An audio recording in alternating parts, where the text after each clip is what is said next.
Okay, as always with this podcast, I get to yipping before we hit the record button and we start wasting all the good stuff. So, Mr. Stephen Cox, thank you so much for joining me tonight, sir. Thanks for having me on here. I didn't realize that I was a big fan of yours, but I'm a big fan of yours. Well, as am I, sir. I mean, the fact that we're having this conversation is amazing. So, yeah, thanks for taking the time. Yeah, enjoy it. Looking forward to it. Okay, well, we were just talking about BMWs, and that was leading us into your story surrounding having a little bit of a flavor for everything. So, hell, let's start there. Well, I like to, you know how, a woman will go to her closet and she'll have like 8,000 pairs of shoes. Yeah. And you only may wear one time, but you've got them. Well, I enjoy having a real choice. I love muscle cars, but I don't want a garage full of them. I love Mustangs, but two or three at a time is usually good. What I have in my garage is a variety.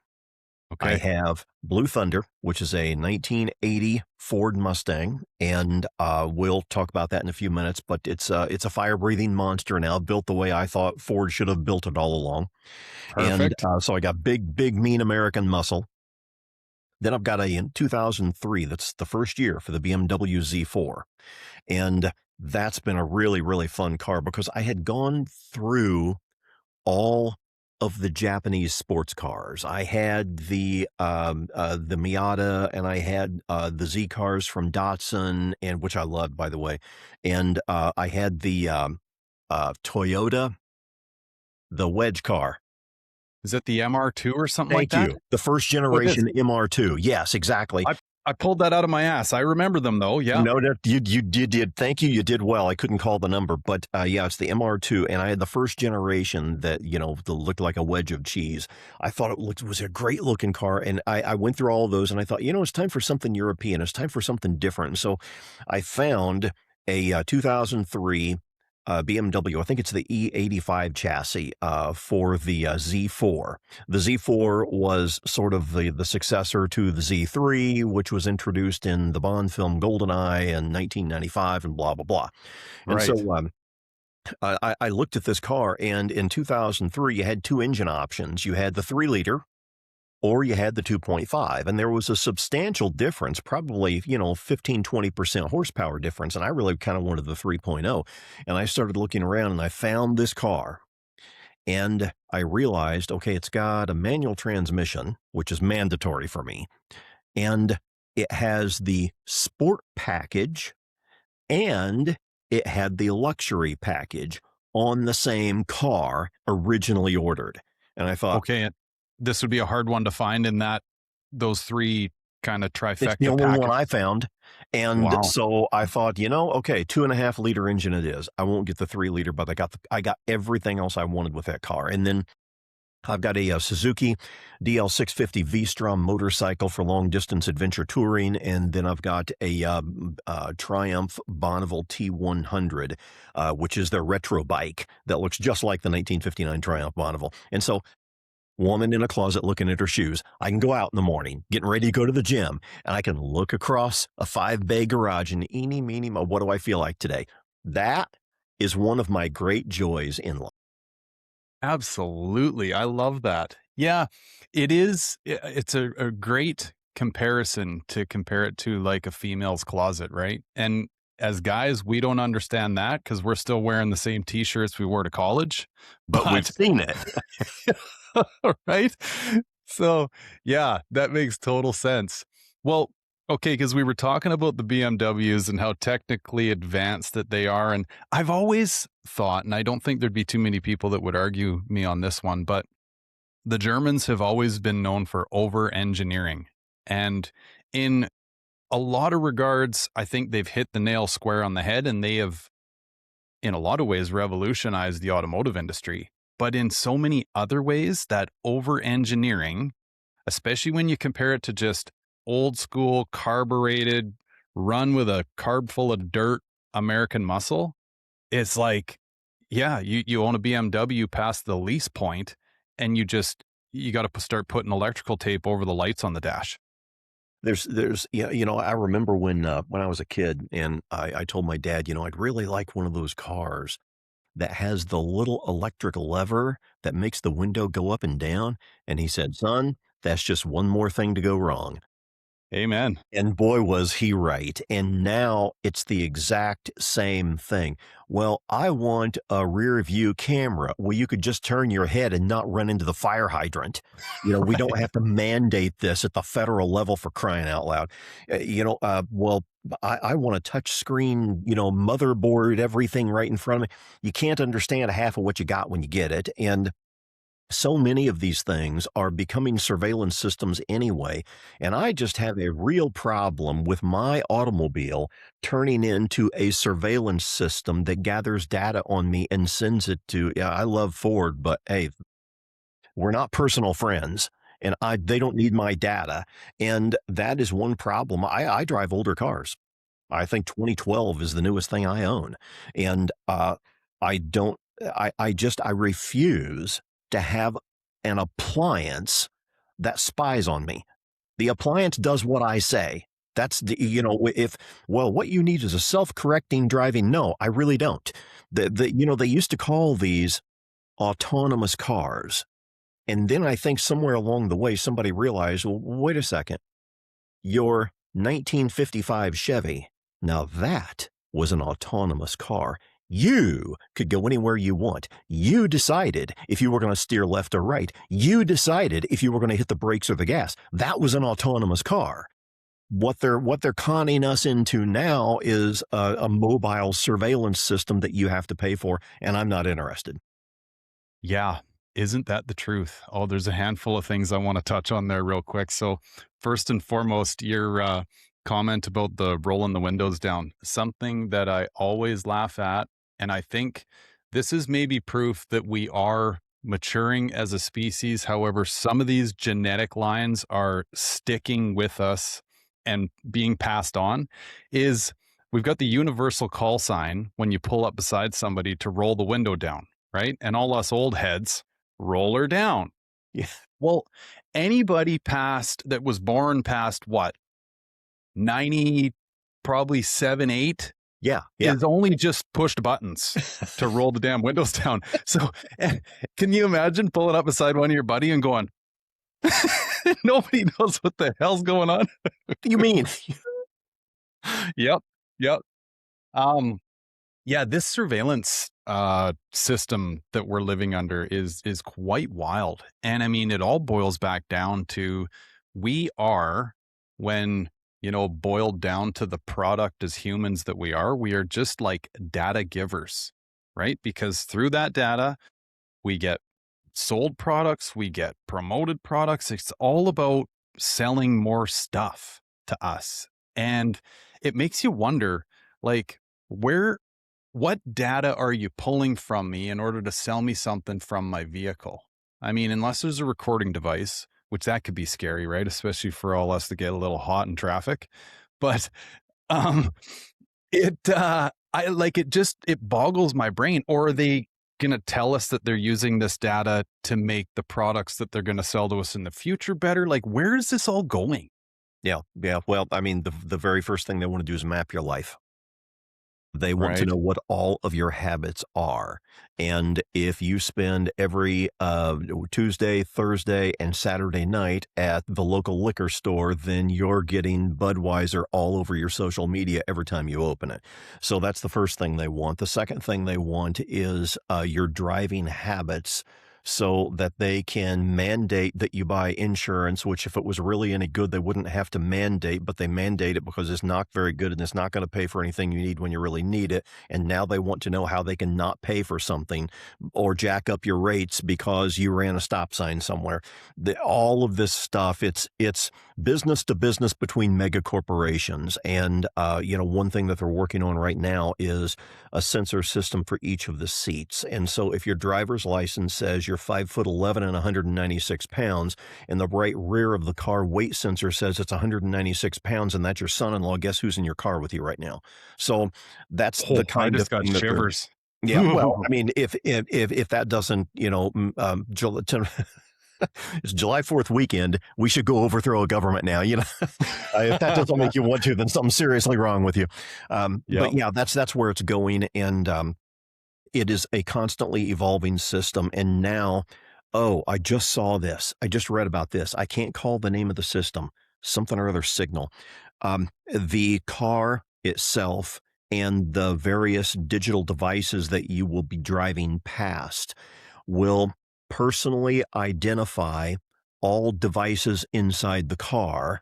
Obviously, your cell phone is first, but your tablet, your laptop, whatever else you have that gives off a digital fingerprint, so as to identify who's in the car. So if you go to Logan's Roadhouse and order a T-bone, medium rare on Tuesday nights, they know you, they know who's in the car with you, they know where you're going, and if you used a credit card, they can tell you that you like your steak medium rare. So there's a whole lot of sales value and tracking and surveillance value in that. And if you're a guy down there that's tearing down flock cameras, good on you, man. And I don't Yeah. care if it's legal or Yeah. not. Just at some point we've got to say our cars are our own, and they are no one else's, and they never will be anybody else's, or this is never going to end. No kidding, hey? Yeah, it's a slippery, slippery slope too. One that I understand how this stuff sneaks its way into our lives because it's sold to us in convenience, right? Yes. This is going to make your life easier. We're going to recommend to you that as you go by your local Kroger's, it goes, oh, you need a gallon of milk. Oh, right. See now, and that's not bad. I mean, because I forget milk all the time. However, big picture, like, and I know exactly where you're going with this, and I think a lot more people need to be paying attention to it from this angle, is like, this gets bad fast, ladies and gents, like, Well, yeah, real we bad. are we are not on a slippery slope. We fell off the slope 10 years ago and are now falling, at terminal velocity toward the concrete below. And you know, it all started years ago when somebody said, "What's one of those creepy voices that you have in your house? What do they call them? The, I know Like, like I've Google actually got has one up. one or something like that." Yeah, Yep, and yep. you tell this creepy system to turn on the radio and turn out the lights, all because you won't get off your fat lazy butt and go do it Yeah, yourself. And so at some point we've got to say the convenience isn't worth, my basic human dignity. yeah. I know, and I mean, the old folks warned us about this, right? When TV They started getting into the house, like, they they really did. did. They Yeah, said, "You're gonna yeah, rot your brains out, like, you yeah. won't be able to think anymore."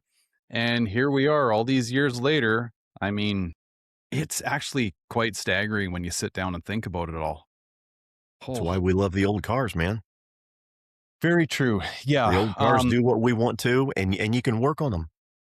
You don't need a machine to clear the codes on a 1963 Impala, you know? yeah.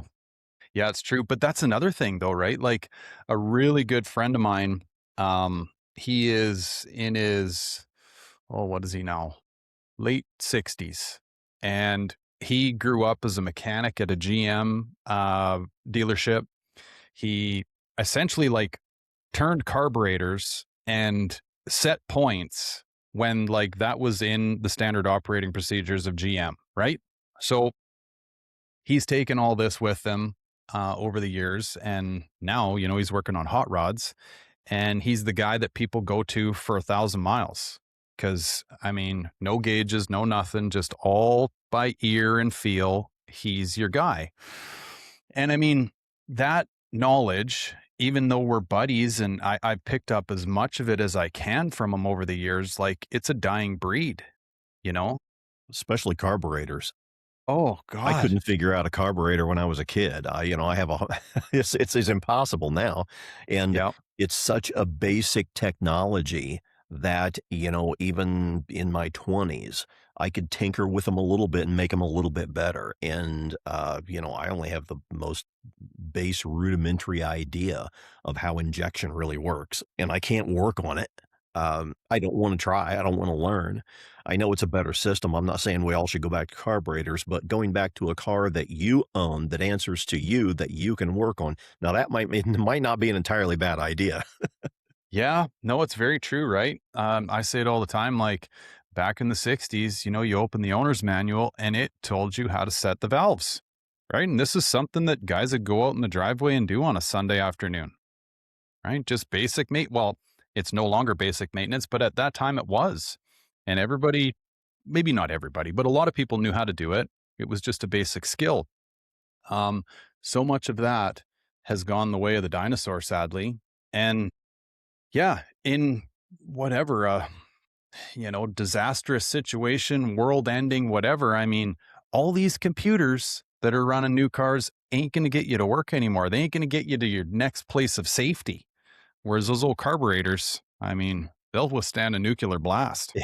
And if you're a good mechanic right now with a small shop somewhere in some small town, you have all the work that you can do 7 days a week at 70 to $120 an hour, depending on where you live, and you can make a really good living at it. Every mechanic that I know in our town is, if they're any good at all, they are buried and swamped with work, and you've got to wait and wait and wait to try to get in. So, hey, kids, maybe white collar's not the way to go in the 2020s. Maybe it's time to go back to the trades.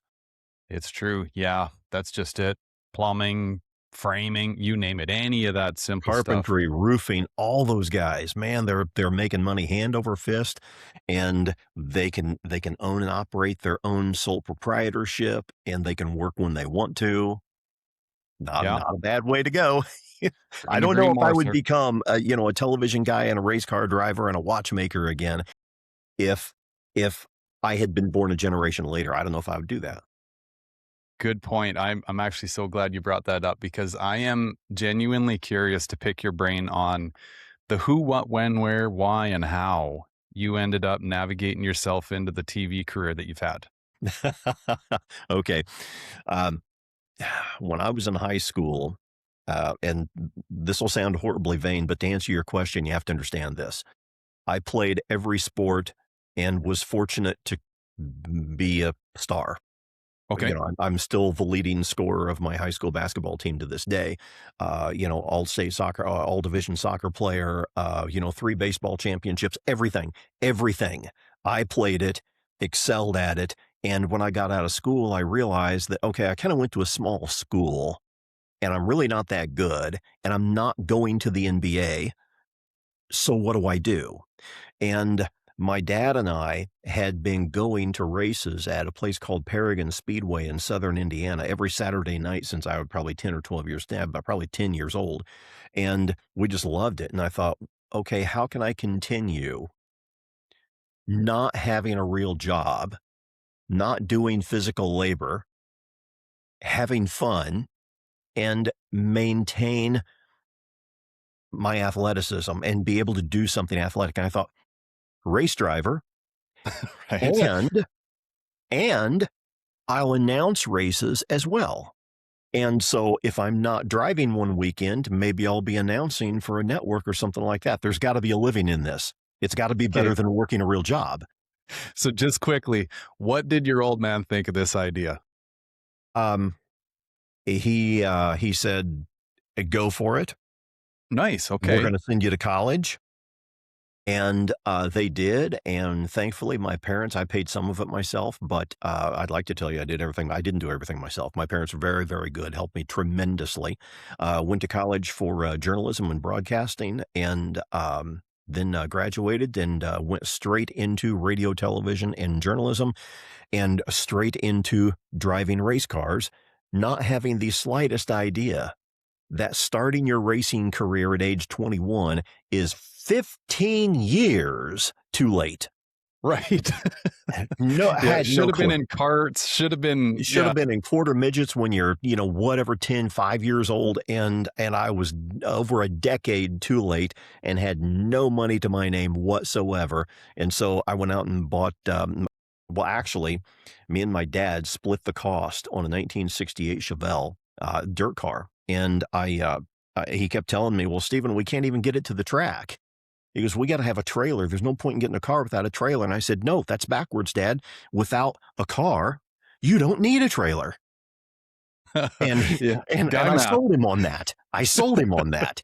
And I think we paid $250 or something like that for this car. And we only ever won one race with it, but I learned to drive. And then I realized that, I'm going to have to go, I'm going to have to go to asphalt and learn road course racing if I really want to do anything, because by the time you're in your mid 20s, early 30s, unless you have a tremendous amount of luck and enormous amounts of money, you're not going to go much higher in your career. The truth of the matter is, the people who get to IndyCar and Formula One and NASCAR, they don't get there because they're so great. They get there because they're second generation funded. And and that's not even a complaint. It's I mean, it's the truth. That's just Yeah. the way life is. And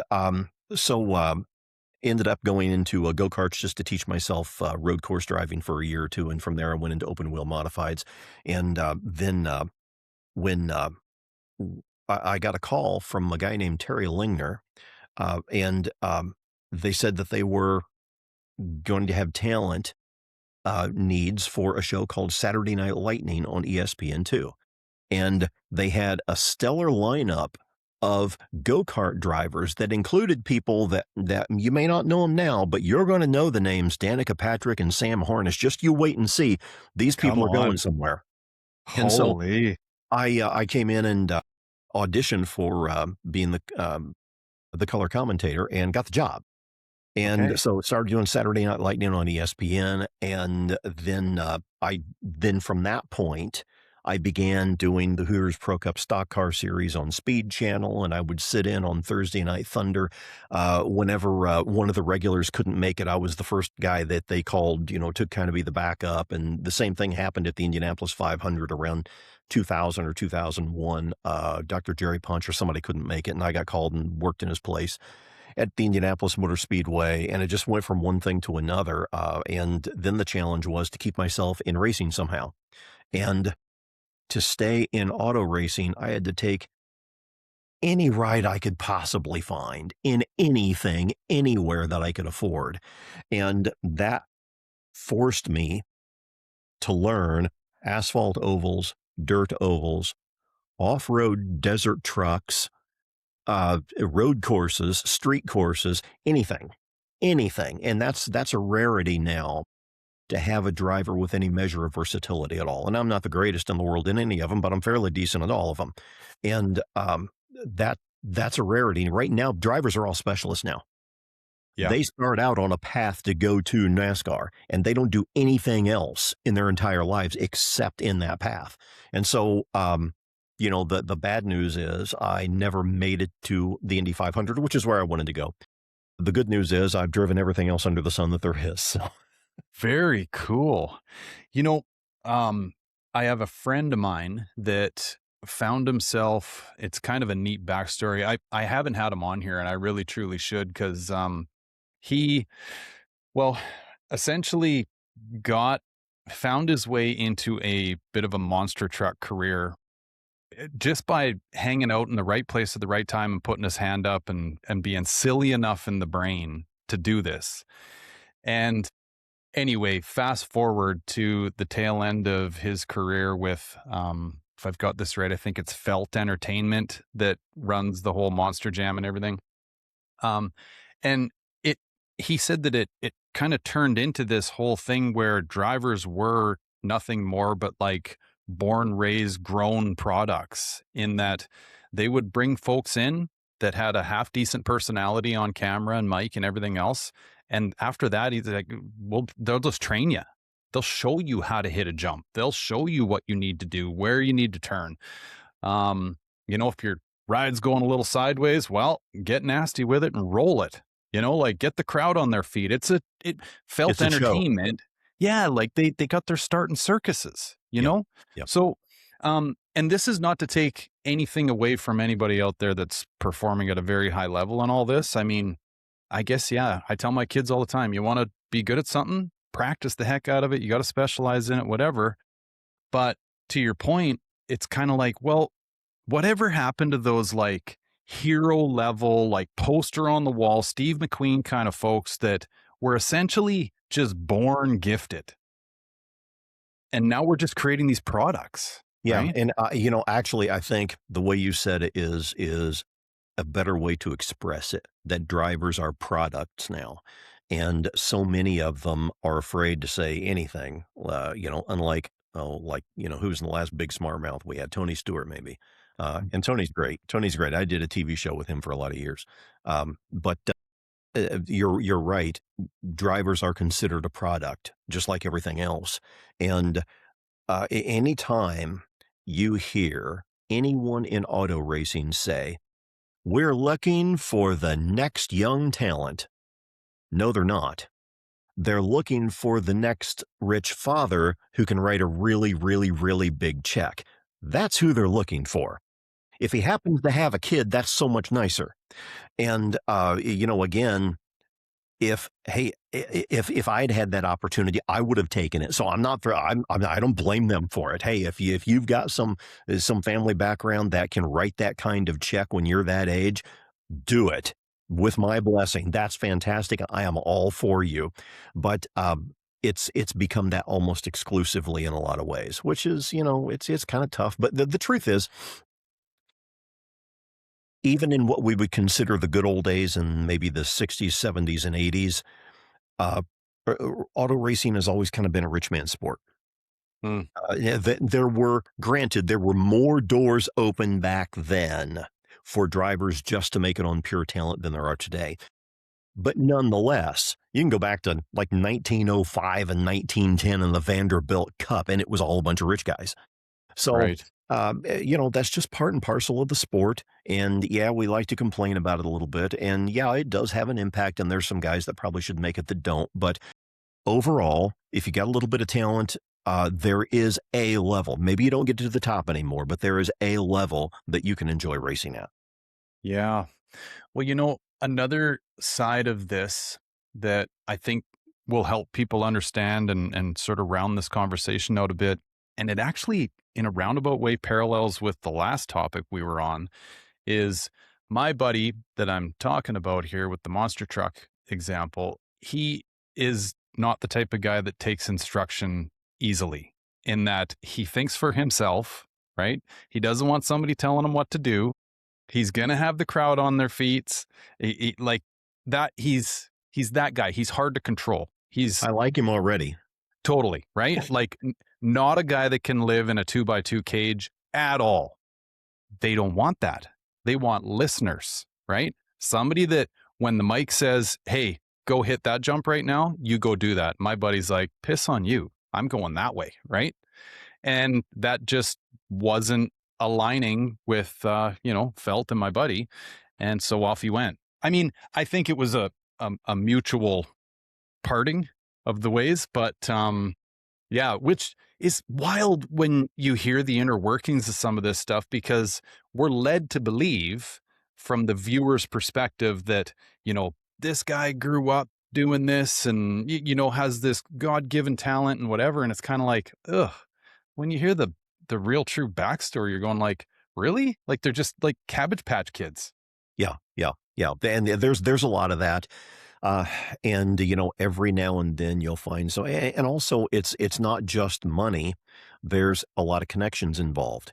And in that regard, I don't see motorsports really as different from anything else. If your dad was a carpenter, then you know everybody in your county who's into carpentry and woodworking, and you can source hickory or two by fours or planks or whatever else you need because you have that and your dad can introduce you to all those people. So in that respect, auto racing is just murder for a first generation driver, which is what I was, who started 15 years too late. But it's not different. It's really not different in that regard. But I mean, look at like Graham Rahal. Graham's had a nice career, but he hasn't wildly excelled. He hasn't set records. He's just been a good, steady, solid driver. So without his dad, Bobby Rahal, would he have ever gotten into a ride at all? Well, it's not that he's untalented. He's a very talented driver, but I don't even think Graham would tell you that he's the second coming of Mario Andretti or something. He's had a solid pedestrian career, and it's built on your dad knowing everybody in the business. You can make calls. You can. I mean, if a guy has Roger Penske's cell phone number, you've that's some power. And so Yeah. you look at a lot of the second generation drivers. You could say the same thing about Marco Andretti, a third generation driver. Good, solid career, a talented guy, a megastar. No, never really was, but a solid driver at a pedestrian level, mid pack level for most of his career. And again, does that driver with that talent level get to that level with no connections? Well, probably not.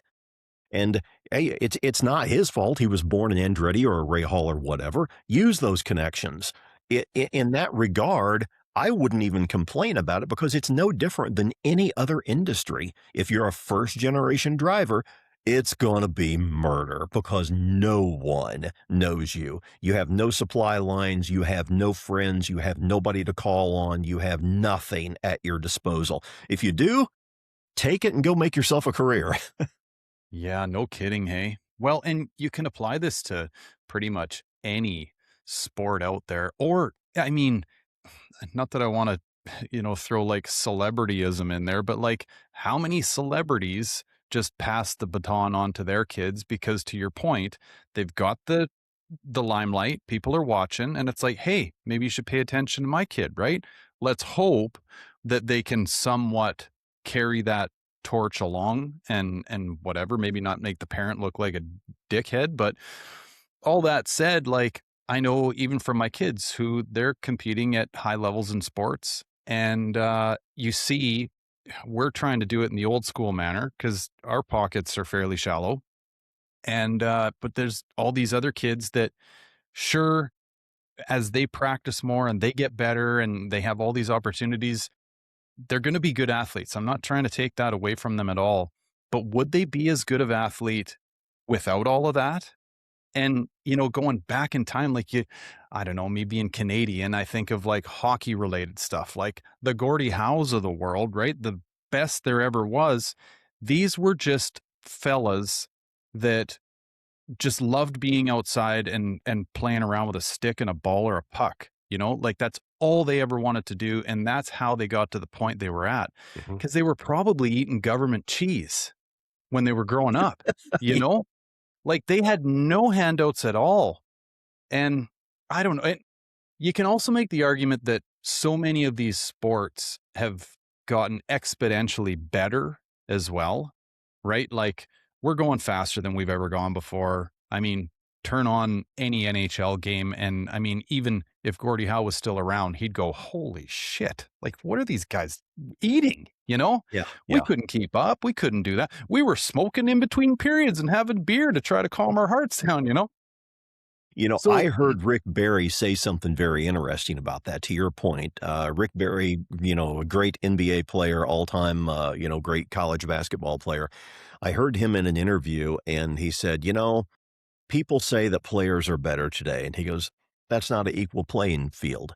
And he said, "That's just not true at all." He said, "Look at my career, look at all the records that I set, look at all the records that I hold to this day, and then ask yourself, okay, what if you had a dedicated gymnasium, a full staff of physicians, a strength and conditioning coach, a nutrition trainer?" And he goes, there's no possible way that people can say that, well, your Gordie Howes couldn't compete today because it's not a level playing field. And I'd never thought about that until he said that. wow, I appreciate you bringing that up because I never had either. And you think about like all the old equipment, and I mean, hell, the ball that they would have used, like old pigskin unit. Like, yeah, it's kind of wild when you put it into that perspective. Yeah, But and I just I watched a, documentary on the old American Basketball Association. A lot of those guys, they would go in the locker rooms and smoke cigarettes at halftime. yeah, Nobody would dream of that today. So no, there's that. Yeah, I know. I always say gone are the days of, getting into shape 2 weeks before training camp starts. Right Yep. now, it's Yep. 365 days a year. No more than what I do, at just the amateur and semi-pro level. It takes me 3 weeks to get ready for a race. And so Right? if my races are 1 to 3 weeks apart, I just stay in the loop the whole time, and if I've got a bigger gap of 3 or 4 weeks or more, then I can take a week or 2 off, and then it takes me 3 weeks to get back in. I do not understand these guys that don't train at all, and they just jump in a race. I don't know how they do it. I couldn't do it. Right. We had, Yeah. last year, we were at, a racetrack, and we had a couple of new kids who were very talented. We had 2 young guys, had to be in their late teens. They were very, very talented, and we were at a racetrack, and it was, I kid you not, Gary, it must have been, I think it was 103 was what Oh, it got wow. to, 103 degrees, and then that means, what, 130, 140 inside the race car, and the cool suits had broken.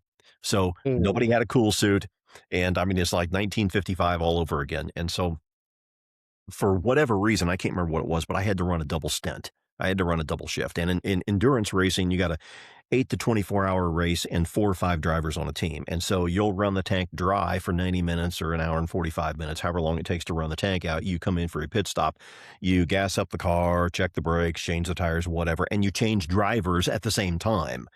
And then Okay. the new driver goes back out, and then you'll compete around the clock that way, and so that's what we're doing, and for whatever reason, I don't remember how I ended up, running the double stint that day, and so I had 4 hours of cockpit time in a single day during an 8-hour event, and man, I was dead at the end of the day. I mean, I was beat, and, but I work out pretty hard, and one of these young guys, I think he was 19 or something like that, he's a good driver, uh, I walk back to the trailer, and I see him laying flat like this in in the middle of the floor, and he is gone, and the crew and his family are coming in and taking ice water and dumping on him, pouring, trying to revive him, and I was like, "Yeah, see, not so easy, is it, kid, huh?"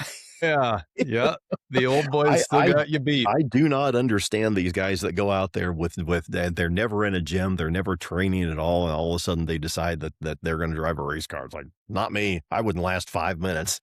Yeah, no kidding, hey? So, okay, the TV career and the racing, if you wanna call it career, these 2 find a way of paralleling their way through life, and I can only assume that the way that a person could do that is because the TV career, I don't know the best way to define this here, Stephen, but, like, would it be more like piecemeal work? Like, you're gonna have a 6-month deal, and then you're gonna have a 2-month deal, or you might just have stuff to do on the weekends, and that can allow you to race too? What I ended up doing was never there's a few times when we had to, but never fully relying on auto racing to pay bills. Okay. Um, the idea was to go get a TV show.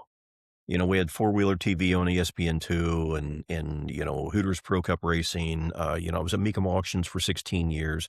And when you're doing that, television, pays very well. It's not going to make you rich, but you're clearly going to make a very good living, compared to just, the average household.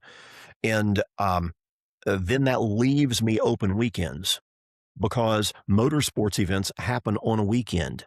Well, the Hooters series or the ARCA truck series or whatever I was doing at the time, whatever I was announcing, they're going to run 15, 20, 25 weekends a year at the most.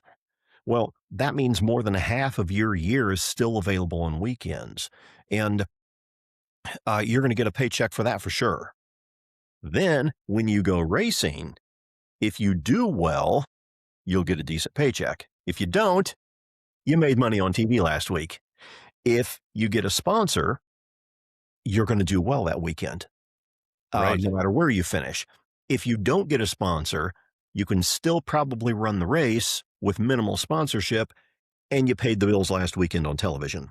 And so the art to this was trying to put myself in a position where I could not have to completely live off whatever I made in auto racing because it's not guaranteed. Yeah, yeah. Right. Whenever I showed up for a TV show, we had already negotiated a fee. I'm gonna get whatever I'm gonna get, and that's 100%. Then if I'm still trying to sell a sponsor or something like that, or I know I have to finish in the top 5 to get a, $3,000 purse or whatever, then if it doesn't happen, you're not eating that week. So, and that's a really lousy deal. And so that's kind of the way I always approached my career. And, it's it never, took me all the way to IndyCar. Made it awfully close. Got all the way into to Indy Lights, and right before my first race, the sponsorship deal came apart. Actually, the ownership deal came apart. But regardless, I got that close. Um, but it's given me a good career. It's given me 35 career wins. Track records at 3 or 4 different tracks, and it's allowed me to do what I love. And then you can take whatever you make that weekend and go buy yourself a watch. Go buy yourself, the BMW we were talking about. I bought that with winnings from a race. Okay. Uh, Yeah. you can make your life better, but you don't Sure. have to count on it to pay the electric bill. That was my theory. Fair. You know, this makes me think of an interview I heard Chip Foose in, where they're asking him, like, how do you make a living? And this is pre-TV and all that stuff, right? But how do you make a living when you're working on these 3, 4, $500,000 builds that take 12 to 18 months in some regards to put together? And he said if it wasn't for his deal with, I think it was American Racing, and him designing their wheels every year, they had the Chip Foose line. He said we would have been tits up. Like there's no way I could have been able to keep the lights on or pay the guys. So it was through that sort of side door income that, he'd maybe sit down for a month and design the next year's line. That would afford him the ability to keep the lights on while they were building these long-term project cars. And it gives him the ability to develop his other lines with his other Foose wheels. I was talking to Ken Lingenfelter, that I've known him for years. Super, super great guy with Lingenfelter Performance, specializes in Corvettes and so forth. And Ken told me that he said I'm making so much money in the Middle East right now, and through various industrial contracts that he is able to float, the museum and to build it and to pursue these other lines and, not necessarily count on them. You gotta have one thing that's gonna pay the bills, and then you try to extrapolate and expand off of that. So, Yeah, that's actually amazing because I know a few people in the manufacturing world, and if you get them over a calm setting, over a couple of drinks, whatever, they'll tell you like, listen, sometimes 80% of our business is like the least sexy thing possible. Like we're making stair treads or handrails, but we're only really known for this like whizzy aftermarket part, right? And it's those stair treads that allow us to keep the lights on so we can be known for that whizzy aftermarket part. well, It's pretty yeah. wild. And now you understand my entire career between television and racing. You Yeah, One of them keeps the lights on, and the other provides the extra money that elevates your standard of living. right, And I always kind of hoped that it would take over, and except for just a few exceptions, it really never did. But at the end of the day, you look back at your journey and think, I got to do something that most people only ever dream of for my entire adult life for, over 30 years now, and make money at the same time, and sometimes do really well at it making money. And I'm just eternally grateful for that. right. Okay, here's a weird one. I've been wanting to ask you this since we started, but you happen to have a voice that is, it seems like a God given gift, like you were meant to do what you're doing, in that it just has that sound to it, right? Is that something, have you had that forever, or is it something that, you learn over time? Basically, you have an appealing voice or you don't, but no matter what kind of voice you have, if you can train yourself to talk out of your chest instead of out of the top of your head, it will always come out better. And They used to tell us I started out in radio, before I was even in television. I started out in radio, and, one of, the guys that I worked with, he said, "Stephen, always smile when you're talking." And I go, "It's radio. No one can see me smile." And he said, They "But can hear it, we hear your smile." And he said, right? "Always smile when you're talking to people." And he said, "Always make sure that you're breathing through your nose, not talking through your nose, and that the sound that you make comes out of your chest. It should never come out the top of your head." And if you ask somebody to make sense of that, well, I can't make sense of it. You just have to think about it.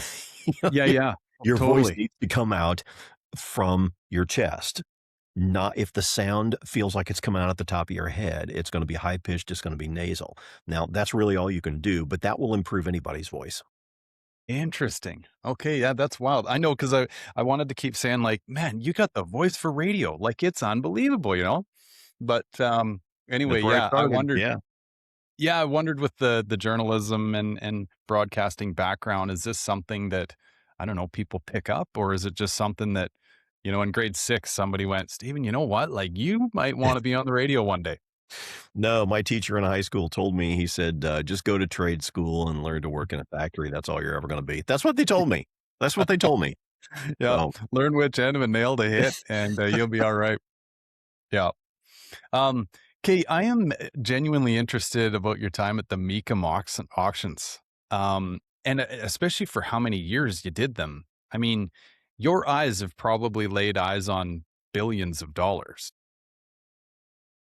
it's been so fun. I I really bet. enjoyed it, especially in the first half of my tenure there. It was, um if you're sitting back and you're thinking, "Man, I wonder what that job was like." Did you go to, like, these amazing cities and your travel's paid for, and then you stay at, like, these five-star hotels, and then you get out there and you're treated like a star and everybody loves you, you live a rock star lifestyle, and you get to see these amazing cars. If that's what you're thinking, that's what it was. Really? That's exactly what it was. You could not have done any better with just the lifestyle. It was just fantastic. You're recognized every city that you go to, and you just walk into this floor show at Portland or Las Vegas or whatever, and there's people everywhere, and they all know you. They watch you. They feel like you're their best friend, and so many of them are just so nice and so wonderful, and they people people kinda get to know you, and I if you're authentic on air, they actually do get to know you, even though you Right. never met. If you're authentic on air, they really do get to know you, and, now, hundreds of them, thousands of them have become friends on social media, and I talk to them all the time, and so if you look back at the first half of my 16 years on the auction show, through all the different networks. We were on HD Theater and Discovery and ended up on NBC for a lot of years. And it was the dream job. And even when I left, it was still really good. But there comes a point in every television show that the powers that be will look at it and say, "I think I want to change this. I want to change this." And then when it doesn't work, they made the decision, and so they're not gonna be accountable for it. And Ah, so they start looking for someplace else. Well, maybe the camera guys aren't any good. And of course, it's really easy to always just say, "Well, the talent, the people on camera, that's who we need to switch out or something." And yeah, and can't at be that us. point, Can't be management.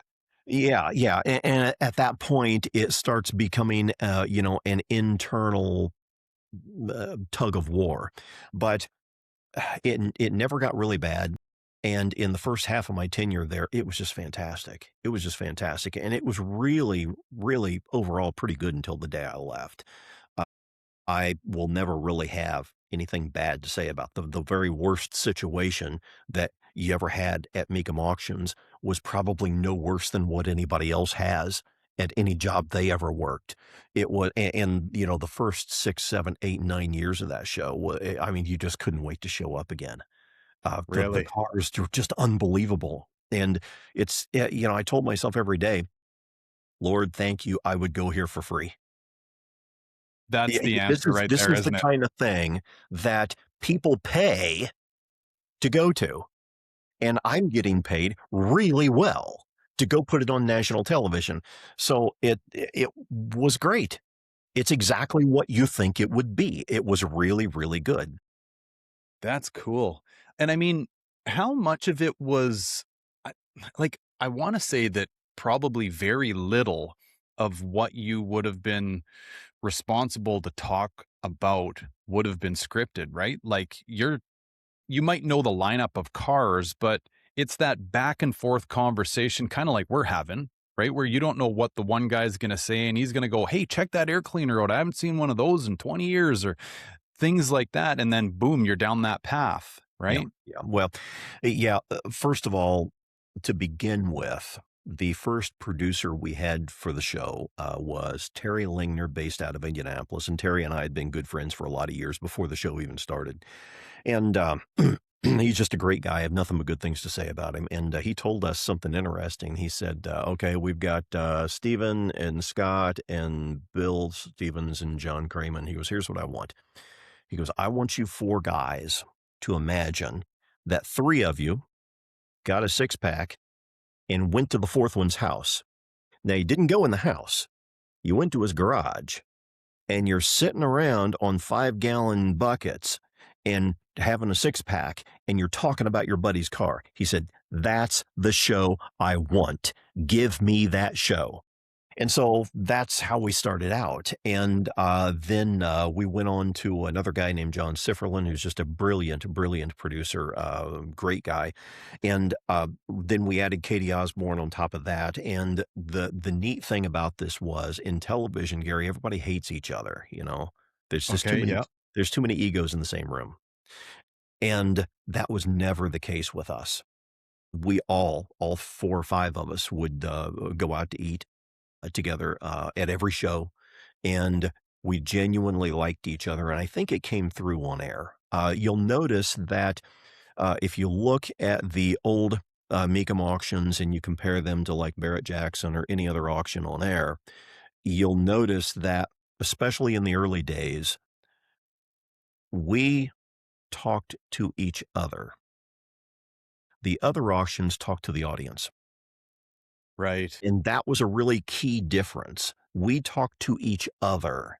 And as a viewer, you were just eavesdropping and becoming part of our conversation. And those were the best years of the show. The first 5, 6, 8, even 9 years of the show. And then after that, it became, well, don't say this. And we kind of want to stay away from that. And the sponsors don't want us to talk about these tires because we've got this tire company on board. And it became more and more restrictive. And then one time, we had Stable brand fuel stabilizer on, which was a sponsor of mine for a lot of years. And I still know, Bob and a ton of people. They're just fantastic people, fantastic people. And I was on there saying, with gas prices now, uh, a product like this is going to increase your fuel mileage. If you're ever going to think about it, this is probably, and the producer's in my ear saying, "No, that's a negative. Don't talk about gas prices." Well, at the time, gas prices were over $5 a gallon. Did you think nobody noticed? I Yeah. mean, did you think no one noticed? Oh, And that jeepers. came down from the executive level that, well, we don't want to talk about that. Well, get real. You're going to lose touch with the authenticity of your audience because you're trying to make things politically correct. Don't do that. The show succeeded because we didn't do that. Absolutely, right? And not only that, like, don't tell me I can't say something because now I'm gonna be going, "Don't say this, don't say this." Boom, I've said it. Oh, shit. What do I There you do now? go. There you go. And so that became more and more of an issue as the show aged. But again, I don't see that as different from any other TV show. I'm not throwing those guys under the bus. I still know all the people there. I was at the indie show just saying hi to old friends. I love those guys. They're great people and do a great show. But that was an issue. And it's an issue on a lot of shows as, as time goes on, and then they start falling into and here's the thing. I told, one of the producers one time, I said, somebody had written in and complained that I had said something. I think, oh, I remember what it was. You're gonna get a kick out of this. I said, that this unwanted car was like the Porsche 914 was sort of like the redheaded stepchild of Porsche, and somebody wrote in and said, I was a stepchild and I have red hair. And oh my, are you serious? Did you actually write that email? And so at the next production meeting, they're like, Stephen, no, don't say anything more about redheaded stepchildren because we're going to hurt somebody's feelings. And I told them, I said, listen, they're not trying to control me. I told the producer, I said, I want you to listen very carefully. They're not trying to control me. They didn't write me. I'm all over the internet. I'm all over television. I'm not hard to find. They could have contacted me. They didn't do that. If they can domesticate you, they get the entire show. Mhm. You're the target here. They're trying to domesticate and control you. So that's the kind of stuff that you had to put up with. And it got worse as the show went on, but I can't say that it's different from any other TV show. It was a lot of fun. I really enjoyed it. Oh, I can't even imagine. There was worse Yeah. stuff than that, man. I mean, people write in. One guy wrote in one time, and Bill and I were talking about the federal mandate of rear-facing cameras, and I said, I think it's made us worse drivers because we're relying on steering assist and rear view cameras. And a guy wrote in, and he said, well, what do you want to do next? Get rid of handicap parking spaces? I've got a neck injury and I've lost, I think he said 11 or 12% of the ability to turn my head to the left. And I didn't even respond because I thought it was so completely stupid. But, I didn't want to tell the guy I lost 17% of my ability to the right and 10 or 11% to the left. I'm way worse off than you after, 4 whiplashes and 5 concussions and 30 years of driving. So don't tell me about it. I can turn my neck. I'll turn my shoulders if I have to. But those are the kind of complaints that you'll have somebody at any show, and they'll look at that and think, well, yeah, we can't have people complaining. We've got to address this. No, you don't. Ignore them. They're stupid. Yeah. It is the best answer, 100%. And it's so wild too how it's like the old adage of one drop of poison can ruin the whole punch bowl, right? You got 99% of people loving everything about this six-pack of beer and 5 dudes having a chat, and then somebody gets their nose out of joint. And to your point, it's so wild to me how people can misconstrue the metaphor or how it's said, the tone of voice you use. I don't know what it is. I get a lot of this, and I'm going, how did you even understand, or how did you think that I said that? I didn't even say that. It's wild. Listen, you're going to lose that viewer anyway. Totally. The Yeah. sooner they leave, the better off you are. They will never Mhm. be satisfied. They will never be happy. If you didn't make them mad observing gas prices, then you made them mad talking about a redheaded stepchild. They're going to be mad. We've established that. And Yeah. honestly, the sooner you get rid of that kind of viewer, the stronger and better your show is going to be. And those kind of people, they're a poison and a toxin everywhere they go. So just bye. You know, Yeah. Let them go. So, how has the changing of media affected that stuff, right? Because like when you would have came up through the ranks, I mean, television was where it was at, right? Like you need to be on TV if this is the career that you want to go to. But I mean, now, I mean, hell, I'm one of them. I mean, I just throw a camera in front of my face a couple times a week and I got my own broadcast studio. Like air quote. It's pretty rudimentary, but you know what I mean? I'm but filming it's myself. true. It's true. I was talking with the former producer for ABC's IndyCar broadcasts, and he was getting ready. He owned 2 or 3 businesses.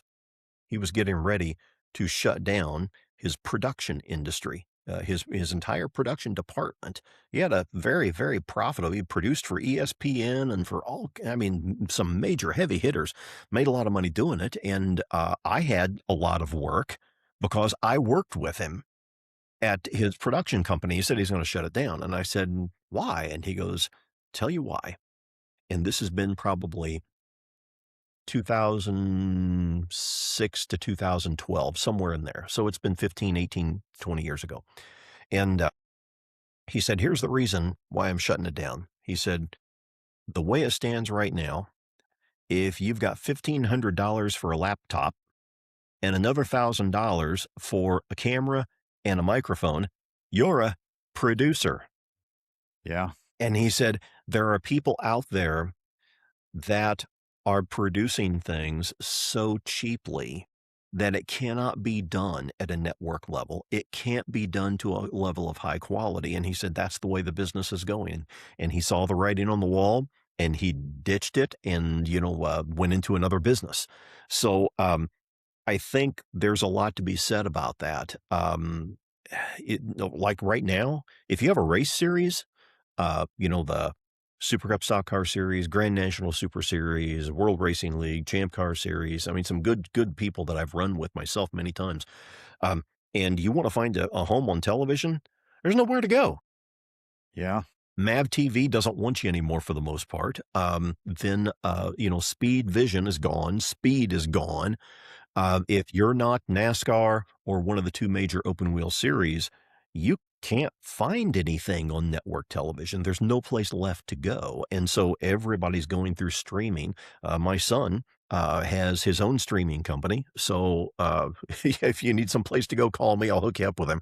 But Okay. Yeah. that's, yeah, I mean, if you have seriously a new smaller racing series or some type of business and you need a streaming service where you can reach people, that's the way to do it now.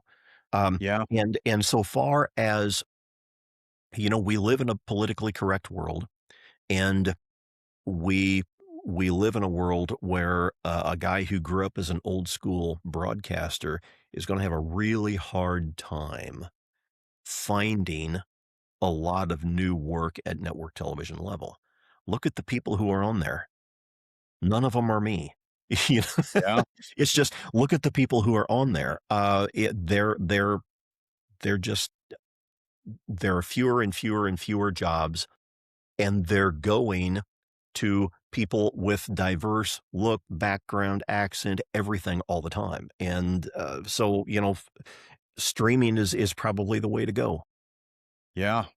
Yeah, it is pretty wild to think about. I see this quite often, like through our generation, essentially everybody that's alive right now, we've lived through like records, 8 tracks, cassette tapes, CDs, MP3. You know what I mean? Like it is just lightning fast the things we've gone through. And I mean, to be sitting here with you to go from, the career you've had and still, going with, but like you've literally watched that career kind of go up and then just because now all of a sudden you've got the Matt Armstrongs of the world that can post a video and have 17 million views in 24 hours, Yeah, way yeah, more than any of these networks would even dream of having.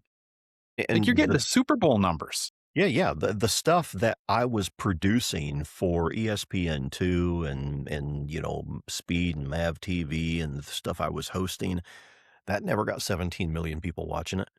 We Right. would end up getting 50,000 to 500,000 viewers on an individual show.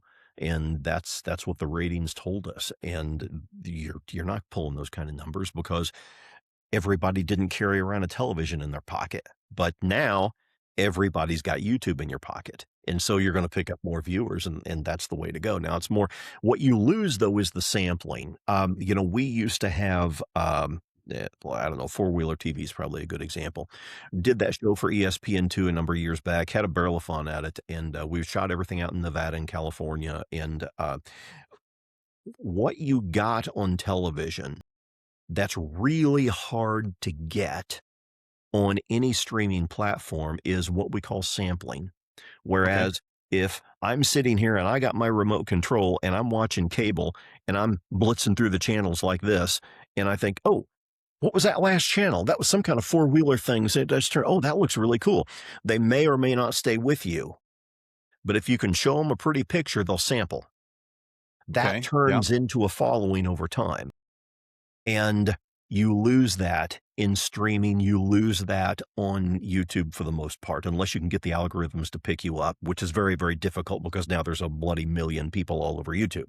But, that's really the only loss. So you have a more narrow and focused audience that's more dedicated to you alone, and you lose the sampling. But, hey, that's the world today, right? Yeah. I've thought about this quite often because, yeah, the world that we're in today is now all about the thumbnail, and hopefully that gives the audience enough to drop their eyes down to the title and go, yeah, you know what? I'm into this. I'm going to give this a go.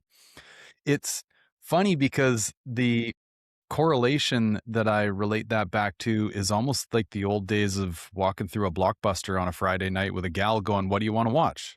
And Yes. it's all based off of that thumbnail and Yep. title, right? Um, Yeah. but yeah, with the I never thought about it like, yeah, that whole, like, you're just cruising through the channels and, "Oh, wait a minute, what was that?" Right? Versus, yeah, nowadays it's just pick what you want and people are in, they're out. You don't even know there's no face attached to them. You don't know what background, no nothing. You're just throwing it out there and hoping for the best. Yeah, and now, when we started doing streaming and, my company, Sopwith Motorsports Television Productions, did the very first ever in history live broadcast of an off-road race on the internet. Okay. And, as we got more and more into internet productions, I told our editors, "We need an intro that is less than 5 seconds." Now, when you were sitting down watching, Hill Street Blues in 1989, and they came out rolling a bunch of credits and some action scenes and some music, you would sit there for 60 seconds or more, maybe 70 or 80 seconds, and you're getting pumped and primed and ready for that show. People will not do that on their cell phone. Not at all. If I want to see something, I want to see it within seconds. And several times I had editors say, "Well, this open would be about 8 seconds." No, Too long. 5 seconds is plenty long. 3 seconds is better. And I always told our editor that when we were doing circle track racing, I said, we need to show a car on a racetrack within seconds of going on air. We can run credits, we can get sponsor plugs, we can do all that on down the line. But when people in this day and age, when people tune in to why do they watch a racing broadcast? If you're watching stock cars on an oval, here's what you want to see. You want to see a car go, meow. That's what you want to see. Well, let's not overcomplicate this. That's what you want to see. So the very first thing they need to see whenever they turn on television is meow. That's what they Nailed like. it. That's why they're there. They don't want to hear the interview. They don't care about the crew chief. They don't want to hear the talent stand there and blather, and they don't want a 55-second introduction. What do they want to see? Meow. That's why they're here. So show them that. And Yeah. that is the world that we have inherited on YouTube, except now you've got 3 seconds to show them. Isn't it the truth? I mean, my kids and I will sit down every once in a while as we have time and take in an older movie. And I don't mean way, way old, but 80s, 90s. And it's always funny for That's me way old to, now, Gary. oh, it kind of is, sadly. I know. I'll be talking with my buddy and he'll tell me something about a car and, like late 80s, early 90s. I'm going, brand new. Like this is new stuff. So yeah, we'll start one of these movies and it's this 2, 3 minute introduction. And like you said, it's rattling off all the actors who produced it. And I'm going, we used to sit through this. There was no fast forward. There was none of that. We would sit there for 3 minutes and let this silly old song play as they showed B-roll of New York City. And you It's never crazy. thought anything about it. Nothing. Because there was no telephone to distract you. There was no buzzer going off telling you that you have a new Facebook message. You just ate the popcorn. And the whole time that was happening, if you can put all that out of your mind and imagine yourself in that world, you're sitting there and the anticipation is building. Whereas now you're sitting there and you're thinking, all right, you're losing me. Come on, come on. What are we waiting on? Yep. Yeah, it's so true. Well, and I watch a lot of folks, I don't want to paint them all with the same brush, but like personalities that I used to watch and enjoy on horsepower TV, right? And the Saturday morning power block and everything else. And a lot of them do find their way into the YouTube spectrum of things. And some, I guess it all depends on the content. I don't know. I don't really know the answer to this, but like I find some of them tend to struggle. And I mean, I almost feel bad for them because I'm like, man, like I was your biggest fan in the day. And I don't mean they struggle to do what they do. They're still the same person and they're still doing the exact same thing that they did on the show that I was familiar with them from. But the views just aren't there. And I go, how hard must it be for these folks to go from what at least back in the day I would have considered to be the top of their game to now they're just like me on YouTube. It's Well, the kind of same wild. thing happens on television. I mean, that's the perfect example. The same thing happens on television. You're on a show for 16 years and you don't have the same audience and you don't have as deep audience and you don't have as dedicated audience when you leave as when you start because they come in and they start making certain changes. And this happens across YouTube channels too. I see it all the time where, somebody starts out and they're like, I am showing you how to make picture frames. Okay, well, there's a certain group of people out there that are going to go nuts over making a picture frame. And then he does it and he does it and he does it and he gets a really big audience and all these people are crazy about watching him build his picture frames. And then he decides, I could branch out just a little bit and I could start showing people how to buy specially tempered glass for your picture frame. And so those don't quite do as well. Uh, but then he starts spreading from it, and pretty soon, but they're always driven by, we have to give our audience something fresh. Yeah. No, you don't. They're there because they liked what you did last, not what you're doing next. They're there because they liked the past. So you may feel like, okay, I've done the same show, announced the same auction, announced the same race for 15 years now. Yeah, you can it every time out, and who could but keep listening to this? The same people are going to. And here's what's going to happen. You're going to cycle through some of those people. There will be people in their lives who tune in and watch you because they love Mustangs. And they're going to go on and become Mercedes fans 8 years from now, and they're going to burn out on Mustangs. You're going to lose them no matter what. So Yeah. there's no point in trying to change your show to keep your audience from cycling. That's a natural occurrence because humans are human. It's not going to make any difference. Stick with what you do. Stick Yeah. with the original plan worked. There was a reason why people wanted to see four guys acting like they were sitting in a garage talking about their buddy's favorite classic car. There's a reason why people watched that show by the millions. So, whatever it is you do, accept the fact that your audience is going to roll over and you're going to have a small amount of a roller coaster, but that's better than trying to branch into other things that they don't watch you for. And then your audience collapses. Yeah. That's really good advice. It is hard to apply to well, I know to myself because yeah, you're always trying to think about what's that next thing that I should or I need to be doing or whatever. But I know you hear any of these people talk about any kind of social media platform and they're like you find that thing that sticks and you just rinse and repeat, rinse and repeat, and but psychologically, you're going, yeah, but all my friends are going to go, hey, what are you doing? I seen you do that 2 days ago. Why would you be doing that again? But to your point, I know that's the When, algorithm in a nutshell. when people tune into an auto race, what do they want to see? Meow. Yeah. That's why they're there. That's the only reason they showed up. And when you stop showing them meow, they're going someplace else. Yeah. Very You're true. a Fox body guy. You can Yep. branch out within that. You can talk about different Foxes. You can talk about the Aero cars. You can talk about the Four Eyes. You can do everything under the sun.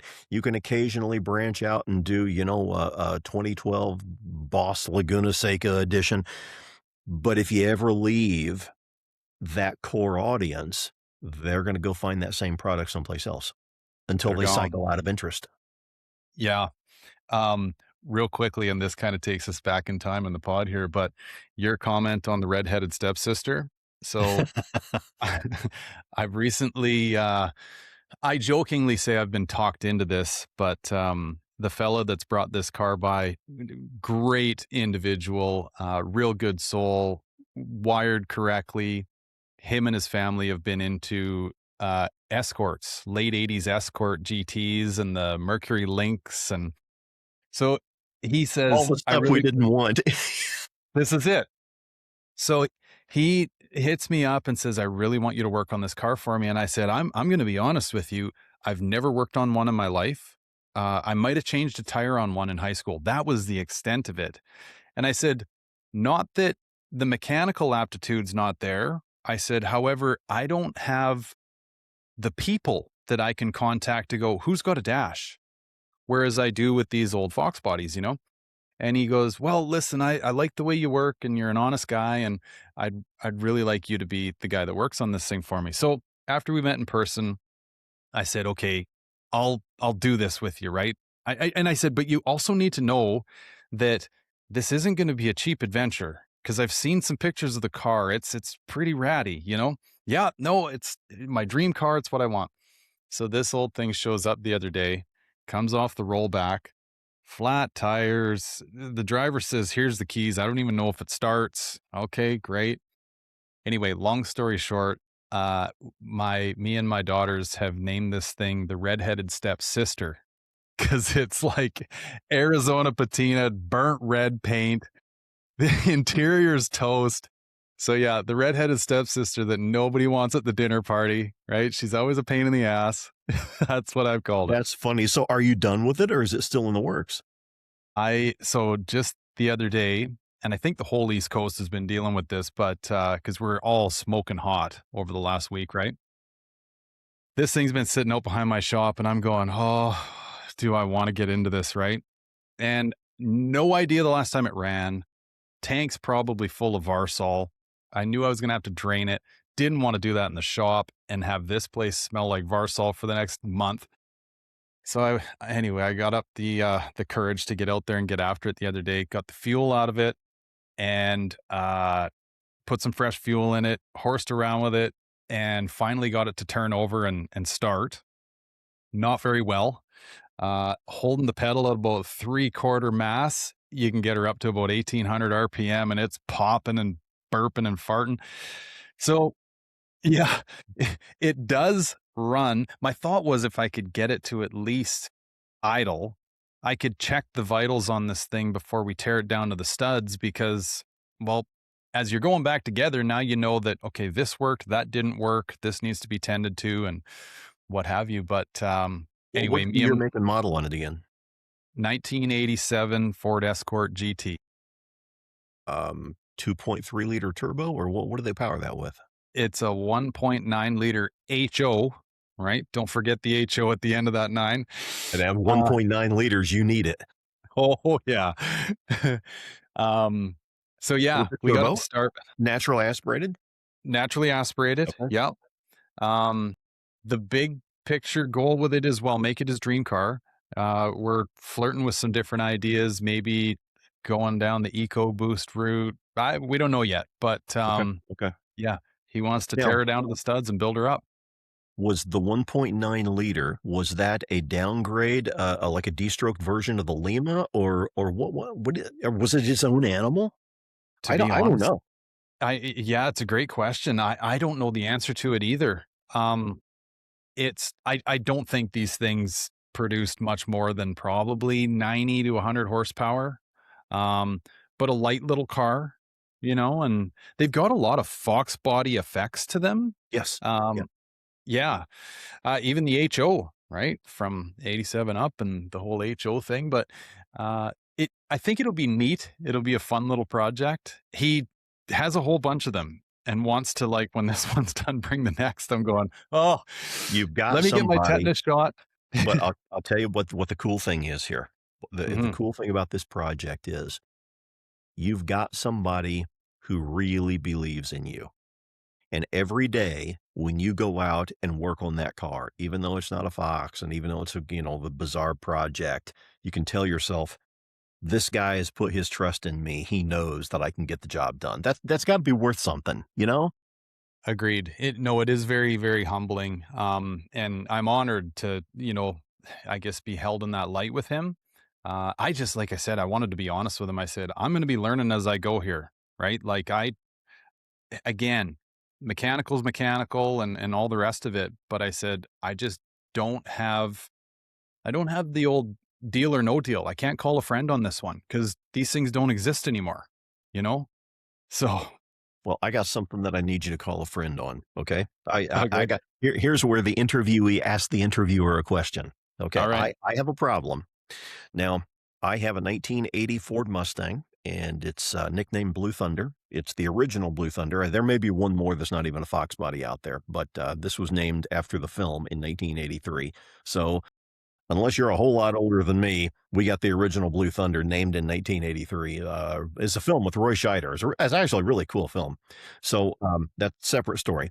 But back in the late 1980s, everybody had to have an aftermarket sunroof. My car has never been and was not born as an air conditioning car. It has never had air conditioning. And it was my transportation when I was in high school. What's been And with you this long too? oh, I've owned this car since 1982. Really? Bought it Yeah, 2 years old? yeah, yeah. Wow, It's okay. less than 2 years old. It was about 18, 19 months old and had 38,000 miles, and it was originally purchased by a traveling salesman in Greenwood, Indiana. And he jumped into traveling salesman, something or other, started making what at the time was a really good living, better than they expected. And his mom told him, son, you need a new car. You're making good money. So what's he buy? A base A model Mustang. 1980 Mustang with no air conditioning and a 4-speed in transmission. I can't explain it, but I know it's a car I could afford in 1982. And so that's the one I got. And without air conditioning and driving this car, all throughout my school years, I needed one of those newfangled manual pop-up sunroofs. So put one in. Well, now here I am 40 years later and I got a big hole in the top of my car. Now, Right. what happened was the frame cracked. Now it's two frames, and I don't know how best to tell you, but I mean, you can imagine the frame is going to be like oval, and it comes down on the top, and then they have a matching oval that goes in from the bottom, and you screw them together, and now you have the frame, and you put the glass in, and it's a pop-up sunroof. The lower frame is aluminum. It's in good condition. The upper frame was plastic. It is Ooh, broken. I tried to have it repaired, and they actually did a good job, but it didn't hold. I don't think it can be repaired. And no one makes pop-up sunroofs in America anymore. The few that you can find are all made out of China, and none of them are my size. So, right. my question for you and your audience, anybody out there, I want to go to Foxtoberfest, okay? I just finished redoing, and I'm no mechanic. I completely redid, me and a couple of friends did all the work ourselves, a brand new interior on this car. It is gorgeous. I can't wait to take it out, and I got a big hole over my head. So I need you and your audience to weigh in here. What do you do with this? I don't want to cut a bigger hole. That's the No, last thing I want to do is cut more. I got a solution for you, sir. I think oh yeah, for sure. So Speak to me. that okay, is that plastic still in like pseudo one piece? Like Yeah, could you get yeah, measurements from it? I absolutely can. I Okay. tried 3D printing and nobody could do it. Okay. Well, I'm fairly I guess well versed in the 3D printing world. I think we could figure it out. You're hired. Deal. I Okay. love it. Okay. This will be a challenge because the way the frame broke, I can't find a repair for it. And I've sent it to two different places. Small businesses, these weren't like, big outfits. but they looked at it and they thought, well, can we 3D print it? Can we not? Or something like that. And we just haven't had any success yet. And my car has been sitting here for 2 months now. It's done. It's done.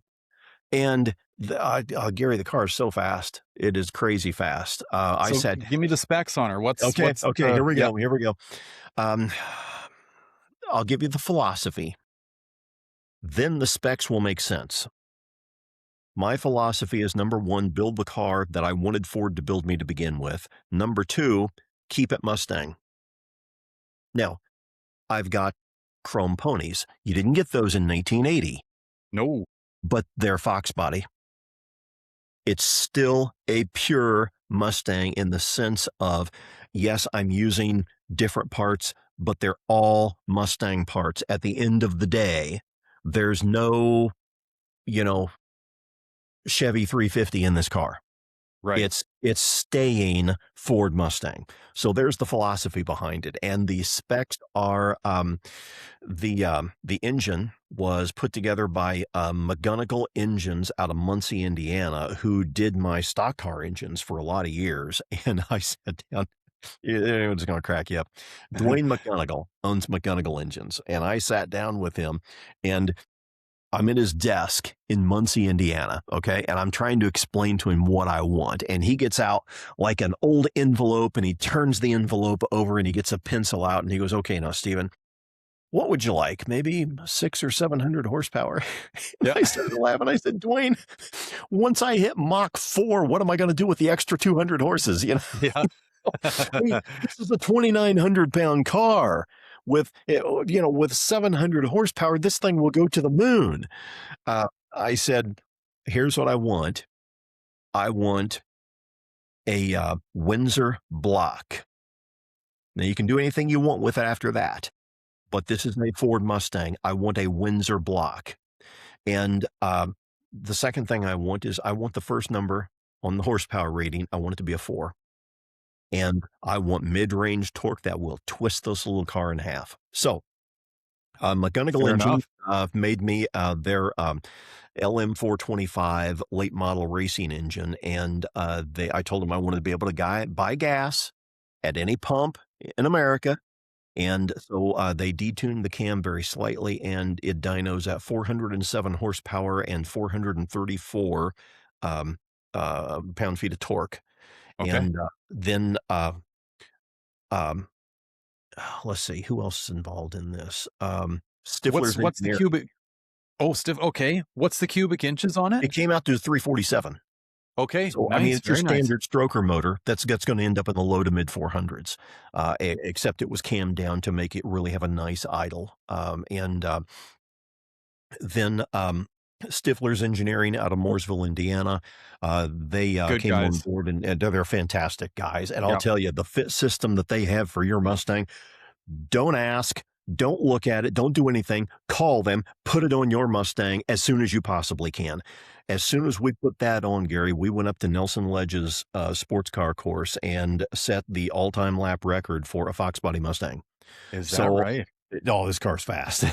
And then I went to Stida, and I got all of their ratings on, I think it's 250-pound springs in the back, and Stifler's is eventually going to make it coilovers, but right now it's still just springs and shocks and struts. And I went with the ratings that Stida had, and if I could find good Stida springs, I got them. If not, I got something else that was equal. But they had already done the math. Why reinvent the wheel when somebody's already done the math? And Absolutely. then I've got chrome ponies, 17-inch wheels, and then I had radiator system put in it, and it just does a great job keeping it cool. And Nice. I'm tickled to death with the car. So Yeah. those are the specs on it. Okay. Very nice. So you brought up the interior earlier. Is this kind of was that the last push to have this car as a finished product? Other than the sunroof that still needs tending to, but Other than that, yeah. No, I'm saving the body work until very last. I have like a 20-foot paint job. If you okay. get too close to it, You start seeing all these flaws in it, but if you stand back and, it's not a half bad looking car, and the closer you get, the worse it looks. So, the body is fair, and actually the body's in excellent condition. The paint is fair, Okay. and, so there's no hurry. It's not the paint is not terrible. It's been garaged, for it was a cheap paint job put on in the early 2000s. Okay. Um, so that's gonna be the last thing, and but the last thing to make it really drivable and comfortable is the interior, and, I went with, aftermarket racing seats, and I put a harness bar in so I can track the car, uh, Okay. and, did all the upholstery myself, rebuilt the doors myself. I was gonna just put in new doors, and you know, seriously, like a grand each. Are you Yeah. kidding Oh me? yeah. Are you kidding me? So Yep. that idea went down the toilet in a big hurry. But so I ended up rebuilding the doors. I took all the interior panels off, and you know the story. You soap them down first, and then you sand them down, and then you use some kind of something or other to get the residue of the soap off, and Oh then yeah. you go through the painting process. But I'm no mechanic, but I can do that, and I can do that well. And then I had a guy named Adrian, uh, who has steering wheel art in Scottsdale, Arizona, and he was a sponsor of my race car. And I said, "Could you do the steering wheel on my Mustang?" And I don't, he uses like the finest leather from Italy and Germany, and when they tan the hide of the cow, the local church choir sings it from the top of a mountain. I mean, it's just the stuff he uses is off the charts high end. He does Lamborghinis and Ferraris all the time, and so you can do my Mustang. Yeah. And Wagyu leather. oh yeah, yeah. So he did a fantastic job on the steering wheel, and then, I put in, the faux wood plastic panels on the front of the early Foxes. Most of those are new. The one in front of the passenger really didn't need replacing, so I left that as is. But it's been a fun project, and if I can just do something with that hole in the roof. Right. And I put in the new headliner. I put in tons of sound deadener, way more than Ford ever did to quiet the car down. I actually put in sound deadener above the headliner. Right. Just That's a I big wanna one. get rid of wind noise, I don't want squeaks, and so that's where it's at. Very cool. Okay. The one thing you didn't bring up that I'm curious about, did you do anything with the air conditioning? No, not yet, and Really? I know, and I should, and I want to, but it's I don't know how to do that. I Right. can't do it. I don't know how, and now what I did do was when we got into the dash, I just ripped out the heater core, I took out all the heater hose, I took everything out, because Got it. now the units are all the same. Yeah. It's the evaporator is gonna be the same for it's one unit that does both aftermarket air conditioning and heating now. Why leave it in? So, Yeah. I haven't done that yet, and if you have any advice on that, I'm all ears because it needs to be done.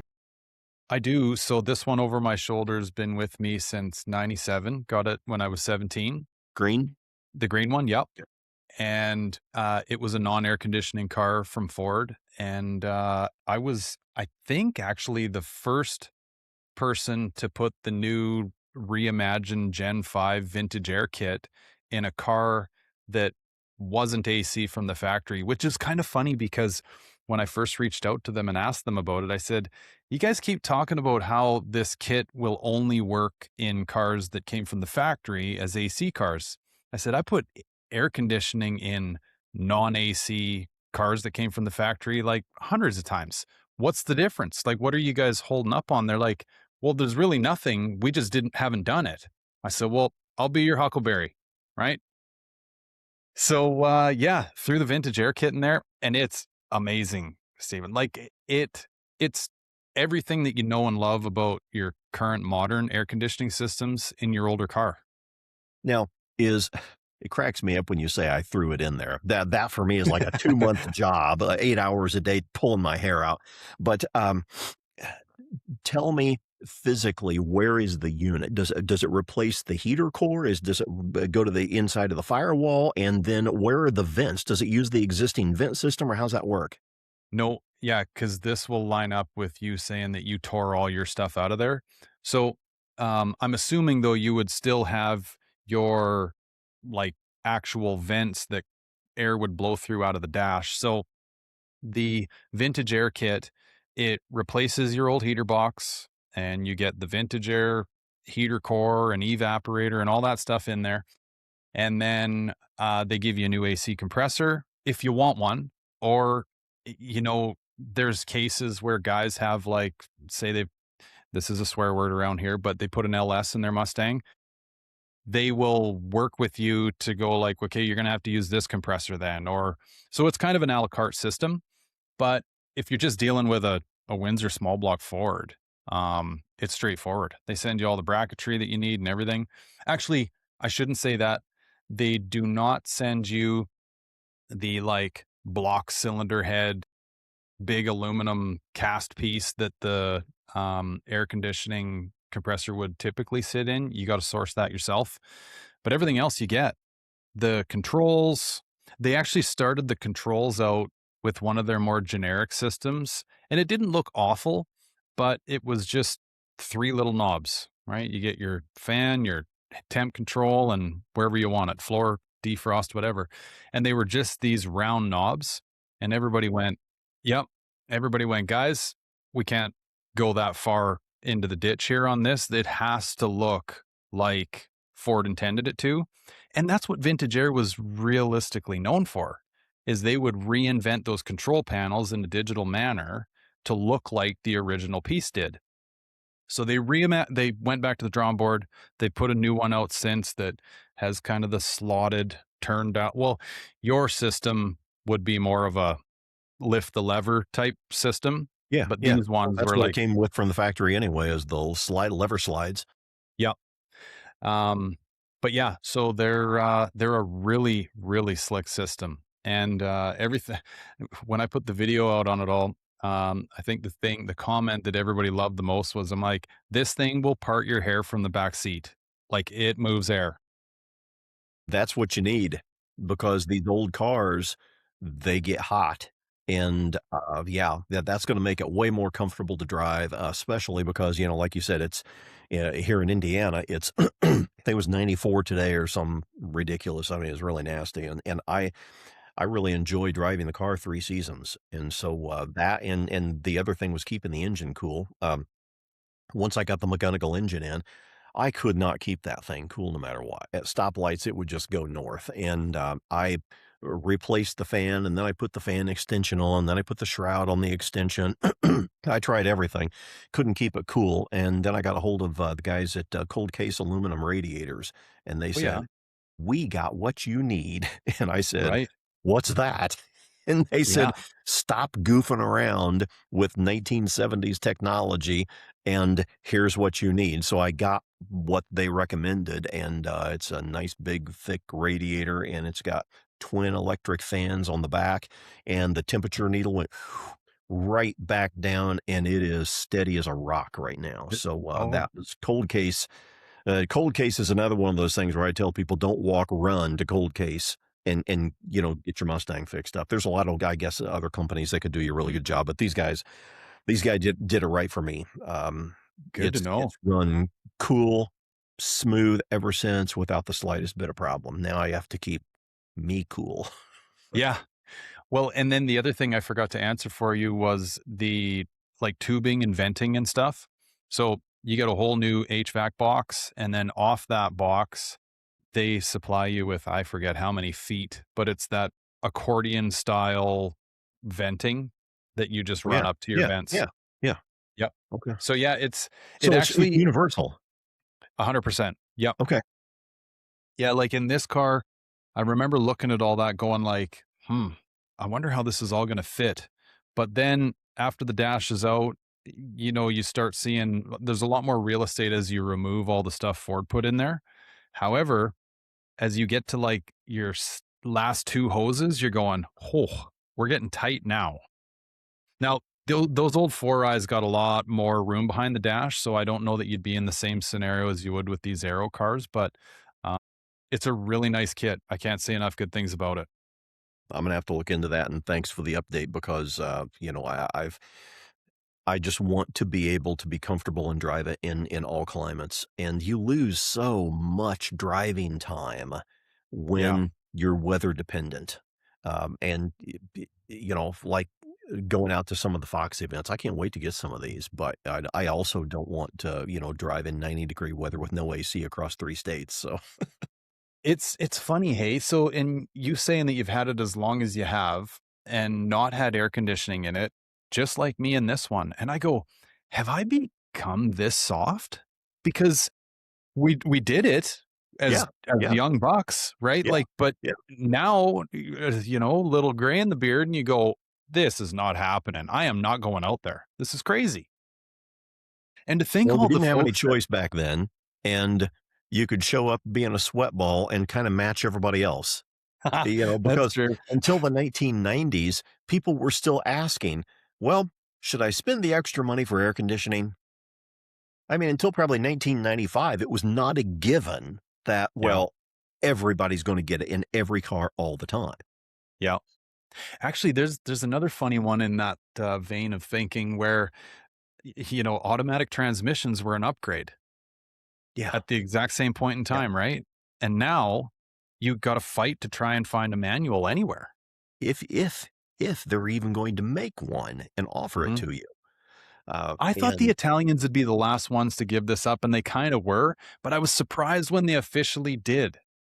Right? And they all went to the flappy paddle, whatever gearboxes. I'm going, guys, come on. Right. but you And now you they release these special edition. Oh, we're going to do a manual for, 1 year. It's like, you got to know where your bread's buttered here. Like, no one's buying these things to just go to the grocery store in. but the paddle shift came out of Formula 1 in the 1990s, and the Europeans are crazy about Formula 1, and Right. whatever Formula 1 did last is what they wanna do next, and Yeah. when Formula 1 came out with the paddle shift, all of a sudden, it made its way into all the European cars, and the Europeans were crazy about it because that's Formula 1, and, they're envisioning themselves out there winning Monaco, and, Right. I've driven, oh man, what was this? Had a Ferrari engine, um, in a, European exotic that I'll think of in a second. Um, who makes the Quattroporte? Oh, Yeah, you know who uh, I'm saying. I can't say it either. Um, well, yeah, yeah, I know. But and everybody except me and you has it in their heads and they're shouting at the screen right now because we can't think of banging it. on the steering wheel. Yeah, Oh, but it's so obvious.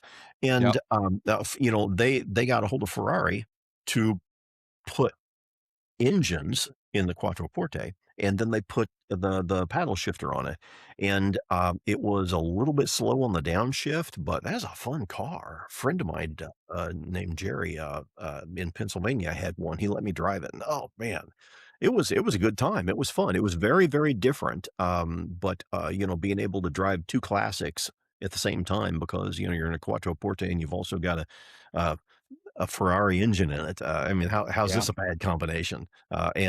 So yeah, that's why the Europeans were crazy about it because it came through Formula One, and it is Yeah. faster. I hate to Right. admit, but it is faster. No, this is the thing. I get all of those arguments, but I mean I hope this isn't a bridge too far, but I mean it's kind of like the electric car argument, right? And everybody goes, "Well, they're faster and they're this and they're Once, that." And it's like, yeah, right. One quick rip down the strip. But then my argument is nobody remembers having a fast toaster and nobody talks about a microwaved steak, right? Like it just doesn't happen. it doesn't So, happen. yeah. That And well, and I was listening to one of your podcasts, and you had another gentleman on who was just a fantastic guest, but I can't call his name, and you guys were talking about what was a good what were good reasons to have a manual transmission, and you landed on 2 ideas. Number 1, that you could get, like, a better launch, and number two, because of the driving experience. And I was listening to that interview that you did with him, and I thought, well, to me, there's a third reason that doesn't really qualify as the driving experience or the launch. And that is, I like to have, of course, I'm a racing driver, so, maybe it's just me, but I like to have complete control over the power band at all times. And I don't Good care if point. I'm in second gear, fourth gear, or fifth gear. I want to be able to manage that without feeling like I'm murdering the car by forcing an automatic to downshift. And whenever I'm in a manual transmission car, I can keep it in the power band. And if I'm really inspirited driving and I'm, going through a corner that I know well and I just want to lay it out in this corner, then I'll drop to third instead of fourth and I'll get those extra revs. And Hmm. I determine where the power band is at and where the overlap is on your peak torque and all that's in my power. And the driving experience of rowing the gears is fantastic and we all love it. And I don't drag race, so I don't worry about launches. But having full control over the revs and the power band is a huge deal to me. There's none other good Absolutely. reason. Yeah, that's a very good point. I mean, I can't help but think, like the D cell side of a manual transmission. And now you could make the argument that a flappy paddle gearbox will give you this too, as you're slowing down to a corner and you want to downshift. You have that ability to do so and assist yourself in braking. Just But I feel like I'm another, killing the car. I feel like I'm making the car do something that it doesn't want to do, and then, it automatically downshifts and you get this big lurch and and maybe it's just me being surprised, maybe I'm not hurting anything, but I know that if I heel and toe, blip the throttle, drop it into third gear, that the car is not going to disagree with it. Does that make yeah. sense? Yeah, no, it absolutely does. Yeah, I as as many arguments that there can be out there for having a manual transmission, and they typically just revolve around convenience. You don't want to be in a manual transmission if you're in traffic, right? Yeah. And you Yep. don't want to be in a manual transmission if you're heads up your ass driving or whatever. But the pure driving experience, I would think, has got to be the number one priority for most people out there anyway. Um, and I mean, even just the ability to allow your car to have a bit longer life too. Like you want to downshift a manual transmission to slow down before you come to a stop. Save your brakes, right? I mean, apply this to a pickup and pulling a trailer, right? And you want to slow yourself down going down the hill. Automatic transmissions, I guess, like we've been saying, have come a long ways, but I don't think that they cannot replace a manual transmission identically. Well, the problem here is that, and I told this, I was talking with Scott Hoke when I was, still with NBC a while back. And he told me I was crazy, but Scott thought I was crazy no matter what I said. Um, I told him, we are not buying the cars that we as consumers want. We are buying the cars that the government tells the manufacturers they will allow us to have.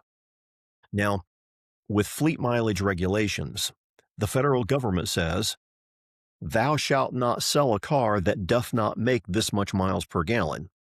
And if thou triest, we shall throw thee in a cage. Right. So you literally can't sell the car. And the result of that is the first people that the manufacturers have to please are the NHTSA and the fleet mileage regulation executives and the people who pass those laws and the people who enforce those laws. And then the next people that they have to please are their shareholders. Then the next people they have to please are their stockholders and their executives. And by the time they get to the customer, you are so far down the list that they're really not selling to you. You're really not their customer. If Yeah. I mean, think back in the day when Chrysler was going under. Who was their customer when they were going out of business? The federal government was, when they stole a whole bunch of money from you and your friends and gave it to them to keep them Right. afloat. At the end of the day, that's how the system works. And so the gap between the manufacturers and what the people who should be their customers gets greater and greater all the time. The people that the manufacturers really have to serve, that's not you. It's not you. They don't care about you. They care about staying in business by pleasing executives and politicians at 1,000 different agencies, any of whom could put them out of business overnight. So, what you end up with is fleet mileage regulations. And now you have a government course that's laid out that you take your car out and you test it to see if you get enough mileage to where you can sell it without getting thrown in a cage. So, Right. you have to build the car not for the customer, but you have to build the car to pass that test or you can't sell. So now the result is, as the fleet mileage regulations get more and more and more and more onerous, you end up having to make more and more changes to your car if you want to still sell it. Because absolutely no one wants or ever needed a 10-speed automatic transmission. Right. The only people who needed that were the ones who had to pass the test on the government designated fleet mileage regulation test course. Nobody else on planet Earth wants or needs a 10-speed automatic for anything. It's just 6 more speeds that you don't need, all of which can fail on you. And it's Yeah. going to take a bloody ton of money if you ever want to fix it at all. So that's why we're seeing all of these changes. It's because in the line of people that the manufacturers need to please in order to stay in business, you and I are at the very end. Yeah. Well said. Yeah, I never really thought about it that way, but it's one of those things like you know it in your bones, but hearing someone else say it, it just makes it. It's like, yeah, I've thought this myself. I just have not put it I into words. I tried to tell Scott that, and I said, "Scott, it is the literal truth. You Yeah, are not buying the car that you want. You are buying the car that your masters tell the manufacturers you're allowed to have. And once they get through that process, now you have your selection and you will choose from that selection." So if you wonder, if you ever look at a car and you think, well, I really wanted a manual transmission. Yeah, so did me and you and half the country. Well, I don't really think I want more than about 5 or 6 speeds in my automatic trans. No, yeah, yeah, neither do I, neither do you, neither does half the country. But we're not really involved in the equation anymore. very well said, sir. Scott still I thinks I'm crazy. so I don't know how to bridge the gap between this and the question I'm about to ask you, other than to bring it up in this abrupt way. But you brought up watches earlier, which has piqued my interest. Okay, so please explain because I get lost. Like one of my guilty pleasures, if you will, is there's channels I couldn't even tell you what they're called, but they're on YouTube, and all you see is the watch and the individual's hands and the whole process of them fixing something that they claim to have lived on the bottom of the ocean for the last 80 years or whatever it is, right? It is such a neat deal and it's relaxing to watch and to see someone work inside of those tiny little confined spaces just boggles my brain. So did you make your own watches or how did you get into this? Yeah, yeah. This is the Sopwith Watch Company is up and rocking and rolling as of about 3 weeks ago. Um, Amazing. I I always knew that I would. Here's the thing: even if you're living a rock star lifestyle, and man, I'm on TV and I've got this show, and we're going to the 14 Hours of Daytona next week. At the end of the day, you're still working for somebody else. You're working for a car owner, you're working for a sponsor, you're working for a network, you're working for somebody else. I always felt like I needed to own something. Um, a friend of mine once told me, he said, "Stephen, you're making money with what you do with your hands." And no matter how well you do, that's still what you're doing. He said, "You need to make money with what somebody else does with their hands." And Right. so I need to own something.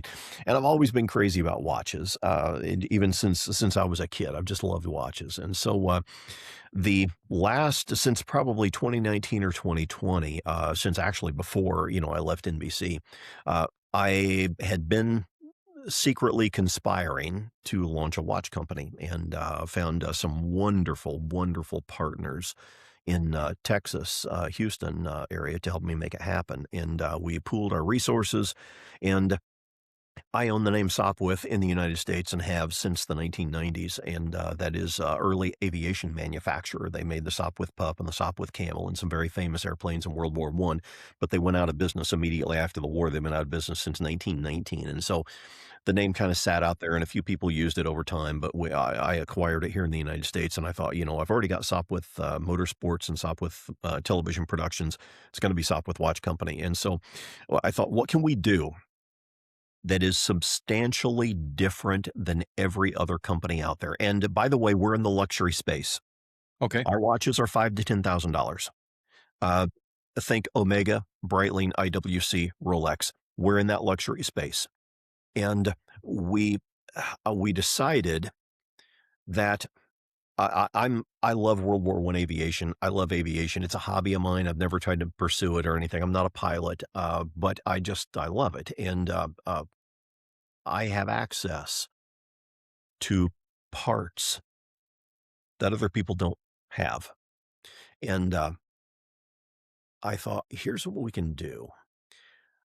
I have the engine cylinders, the block, and the unrestorable pistons from serial number 55521 Gnome 9N rotary engine that was used in the spring of 1918 on the Western Front in France in an American Newport 28 fighter. The Come cylinders on. can't be restored. Yeah, seriously, yeah. And so what I decided to do is to do something that nobody else that I know of has ever done in the history of watchmaking, and that is make the entire case, and you can see that charcoal black right here, the entire case, that's the chassis of the watch, if you will, if you're not a watch guy, but take the entire case of the watch and make the case entirely from these old metals. And so Wow. we started calling up foundries across the United States and nobody would touch the job. They said, "We're not going to mill your steel for you so you can cast it into watch cases." And I'm like, "Why not? You do this all the time." And so then we started calling Shanghai and Beijing and every place on earth, and nobody would touch our job. And finally, a guy told us, he said, "You know why nobody will touch your job?" And I said, "No, please tell me. I got to get this done." And he said, "We deal in metric tons." He goes, how many pounds of steel do you have?" And I said, "I have 276 pounds of steel from 4 different airplanes, 2 World War II, 2 World War I." And he goes, "First of all, I don't want your steel in my foundry." He said, "It's priceless. They're not making any more Messerschmitt Me-109s from World War II. This is Right. priceless steel." And he said, "I don't want it in my shop." And he said, "Secondly, we deal in metric tons." And he said, "We go in and have a cleaning crew that cleans out 500 pounds of shards and steel splinters after every load we run and melt down." He goes, "If I put your 278 pounds or whatever it is into our system," he goes, "you'll never see it again. It'll be gone forever." And he goes, "That's why everybody's telling you no." And so I got a hold of my friends, Interesting. my partners in Houston, and I said, "We got a problem here." And we got together and built our own foundry in Houston. And No way. everything is small scale. So we can literally pour just 5 or 10 pounds of steel at a time. So um, that is how we melted the steel down and cast it into watch cases. Then we went to the Swiss because nobody out Swisses the Swiss, right? I mean, it's That's right. they make watches, Swiss Yeah. watches, and we bought the finest GMT movement that we could possibly find for a pilot's watch. And so this is the Sopwith Aero Marquis. GMT watch. It will track 2 time zones. You can go scuba diving in it. It's water resistant to 200 meters. You could take this thing to the highest mountain or across the Sahara Desert, and it will stand up to anything you can throw at it. And you're wearing a piece of history on your wrist. The watch does not commemorate an airplane. The watch is the airplane. You're wearing the airplane on your wrist, and that's a first in watchmaking. And so that's my daytime job now. And then my weekend job is still, of course, racing Friday through Sunday. Amazing. Okay, so this begs the question, where did you find these engines? How did you get a hold of these things? Yeah, well, I have a lifetime of contacts in World War I and World War II aviation, and a friend of mine, a friend of mine named Fred Murrin, he lives in Greenville, Pennsylvania. He has Murrin Antique Aero, and a quick story of background about him that will help answer this question. Do you know the film director Peter Jackson, Yeah. Lord of the Rings? Yep. Okay, he lives in what, New Zealand, I think? Well, Peter Jackson's grandfather was in World War I, and Peter Jackson, his personal hobby is to collect everything World War I. And since he's a multi-bajillionaire, he can collect a lot of good stuff. And so he has, restorations and replicas made of World War I aircraft with authentic engines. And Fred Murrin of Murrin Antique Aero in Pennsylvania actually was in New Zealand for several years working as Peter Jackson's mechanic to keep his fleet of World War I aircraft skyworthy. And so Wow. Fred calls me. Actually, he didn't call me up. We were having dinner together at the Museum of the United States Air Force in Dayton, Ohio, a few years ago. Probably, it's been several years, 2018, 2019, something like that. And so we're sitting down, we're having dinner together at the museum, and we're talking about airplanes. And he says, by the way, he said, I've got a gnome engine, and there's maybe 20 or 30 of these engines left in the world. And he said, we got the serial number still on it. And he goes, I just can't salvage it. He said, we found it out in Colorado. It was in some dude's attic out in Colorado. And it traced all the way back to Pennsylvania again in 1924. And it was shipped over in early 1919 from the Western Front, where it was used in a fighter. So there's a big long history behind it. And he said, he goes, I've got these cylinders. And he said, do you have any idea what mice do to steel? He said, it's unusable. He said, they just destroy it. And by the time you could unseize the pistons and that kind of thing, it's just not, I can't make it salvageable again to use as a museum piece or to make it airworthy. And he said, he goes, but there's none of these engines left. I can't Yeah. I can't bear the thought of throwing it away. And I said, don't throw it away. And he goes, what are you going to do Yeah. with it? I said, I don't know, but don't throw it away. And so he said, all right. He goes, well, let's work something out. And so I went up to see Fred at his shop, and I ended up acquiring 3 cylinders with the pistons still frozen inside them, plus the original block of engine serial number 55521 that had its previous life at a place in France called the Nome and Larone factory on the north side of Paris, where they built those engines, sold them to the United States Air Service. And it's one of those things that is so obscure that if you don't know the right people, you will never find it. And Absolutely. You've heard of a Messerschmitt Bf 109, Germany's primary aircraft for the entirety of World War II.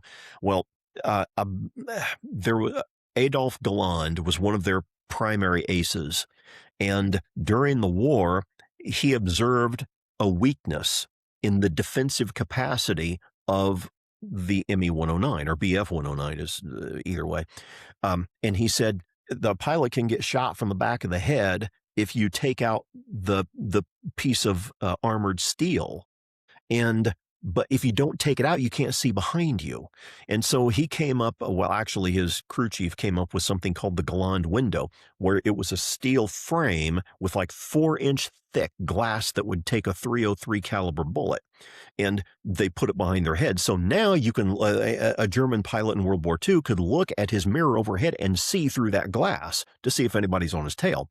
Well, We found one of those Galant windows, and it had a broken mounting point on it. And somebody in the past, some between now and World War II, somebody had tried to fix it and tried to weld it, and they just couldn't get it done. And so it's not a museum quality piece. It can't be used again. And again, we acquired that to save it so it wouldn't be thrown away. And Please tell me what I think you did with this glass. it's all you can, well, the glass wasn't part of it. The glass was Oh, gone. All I we thought you got were was gonna the tell metal me you frame. put the I thought you were gonna tell me you've repurposed the glass in the face of the watch. Nope, the glass was Oh, gone. We repurposed the steel and made the entire watch case out of it. And wild.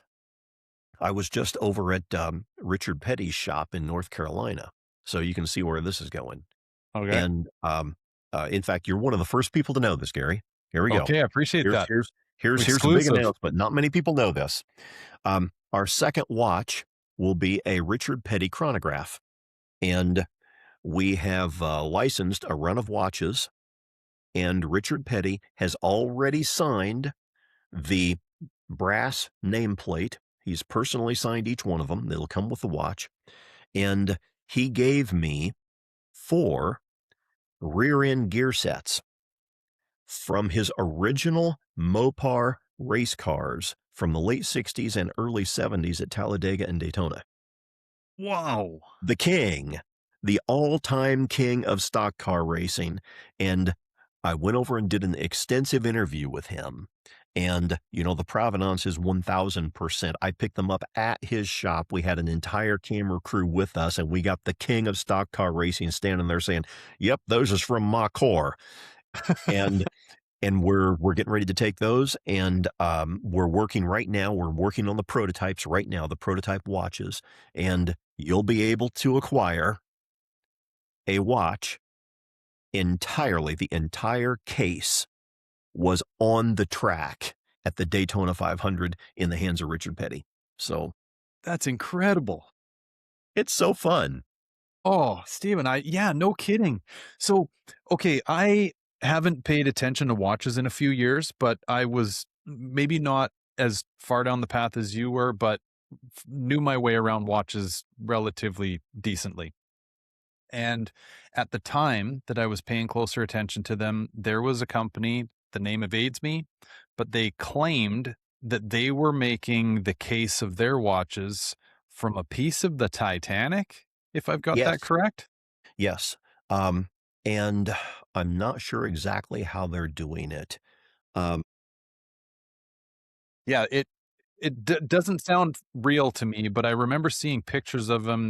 They I think maintain the rusty look and yeah, here's what I think they did. I think we're talking about 2 separate products. Now, maybe one company, mm, but I think they basically put Titanic DNA in it in the sense that they went back and remade steel using the same formula as was used in the Titanic. And then okay. I think there are some other watches, actual products that are on the market that are made, and they have a piece of the Titanic incorporated into them. And I think they're legit because I can't call the name of the company either, and I would tell you if I knew. I mean, there's enough room in the market for all of us. I just can't remember. Um, but they're out there, and they're I mean, it's a one of a kind piece. You're never going to find anything like it. And what we wanted to do, though, I mean, there's another company. Are they I They, have to say this bad joke, they're probably not that waterproof? that I would be afraid to ask. There's another company somewhere in Europe that is taking, like, a small piece of a famous airplane or a car, and they're incorporating it into their watch design, and that's all well and good, and actually, I've seen their watches, they're making some very good stuff, but we didn't wanna do the same thing. There's no Totally. point to. There's no point in Yep. doing what somebody else is already doing to an excellent level, and so what we decided to do was take these old steels, take these old metals, and make the entire watch case. You don't have to tell somebody, now, look, if you look at 3 o'clock and you see that little piece right there, that's a piece of it. No, your entire watch is the airplane or is Richard Petty's race car. And I'll tell you something else we just found. A friend of mine got a hold of me from Latvia, Mm. and you're going to love this. Is He and his neighbor metal detect. That's what they do. And they come up with some amazing stuff because in World War II, if you know your history, the Germans invaded Russia. Big mistake. They invaded Russia. They invaded with three armies, the North, Central, and South armies. The North Army went along the Baltic coast through modern day Latvia. And when they got defeated at Stalingrad, they're coming back down and they get cornered in this little triangle up against, I think it was the Baltic. And they have nowhere else to run. The ocean is behind them. They're cut off from their ability to retreat any further, and they're fighting for their lives.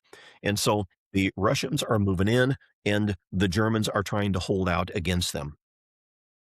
That's where my friend lives. Mm. And his neighbor owns a bunch of property, and it's just wild, empty property. And they love going out there. And so I get a message from him and it shows him, and he's filthy. Gary, he's covered in mud. He's got on these big mud boots that are thigh high, and Yeah. his hands are caked in mud. And he's got a metal detector in one hand and a shovel in the other. And he sends me this video, and he said, "Stephen, you're never going to believe what I found."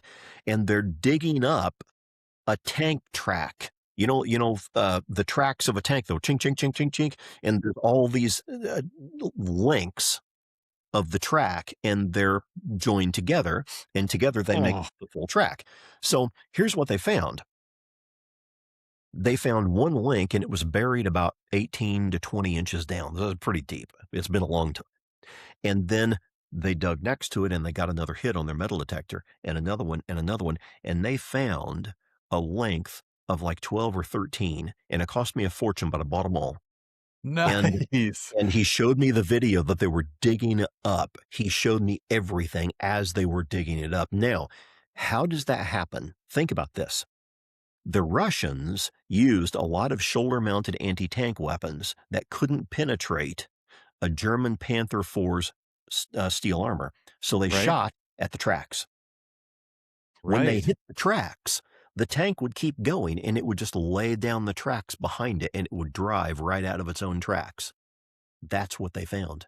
That's why there were all these links still joined together in one line. That was the site of a Russian kill of a German Panther IV tank in the fall of 1944 at the Battle of Courland Pocket in Latvia, and we've got it. And that's going to Oh, be a watch after the petty watch. good gracious. It's so fun. It's so Oh, fun. I Stephen, just that's I love wild. this job, you know? Yeah. This is Oh as good my as god. racing. Well, now this is wild because, like, all of us automotive nuts say quite often, like, man, if that car could talk, or the stories that it would tell or whatever. This is like a whole nother universe of that. Yeah, it's here's the thing. Like that stuff If has a soul, Yeah, exactly. Thank you. That is the greatest way that you could have said it. It has a soul.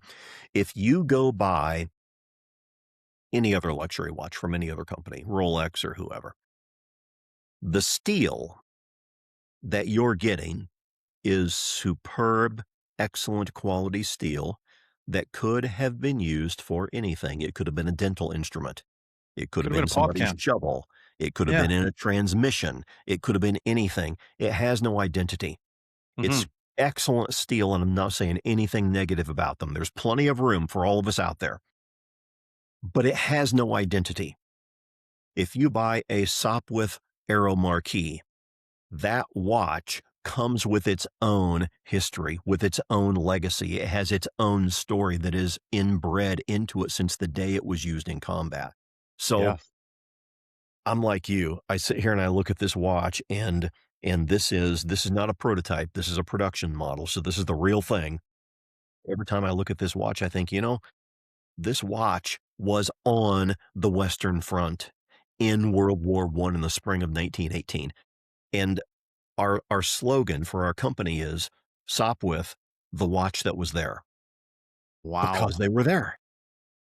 I've had shivers the whole time. Like, I mean, my mind's just going a million miles an hour. The RPM that steel's seen, the altitude, the temperatures, I mean, I can't help but think that like steel has taken on the pilot's identity. Like it just, I don't Yeah, know, you can get real it wild with has a it. soul that still lives with it. And 100%. for the people who understand that, we make your watch. For the people who don't understand that, I'm not trying to convince you. There's plenty of luxury watch companies out there. Get one, you're going to be happy. But I have something else that I have to leave my desk to show you. Can you wait 15 seconds? Because nobody Absolutely. else has seen this either. Okay. Okay, Don't exclusive go number away. 2, let's do it. That was really Okay, fast.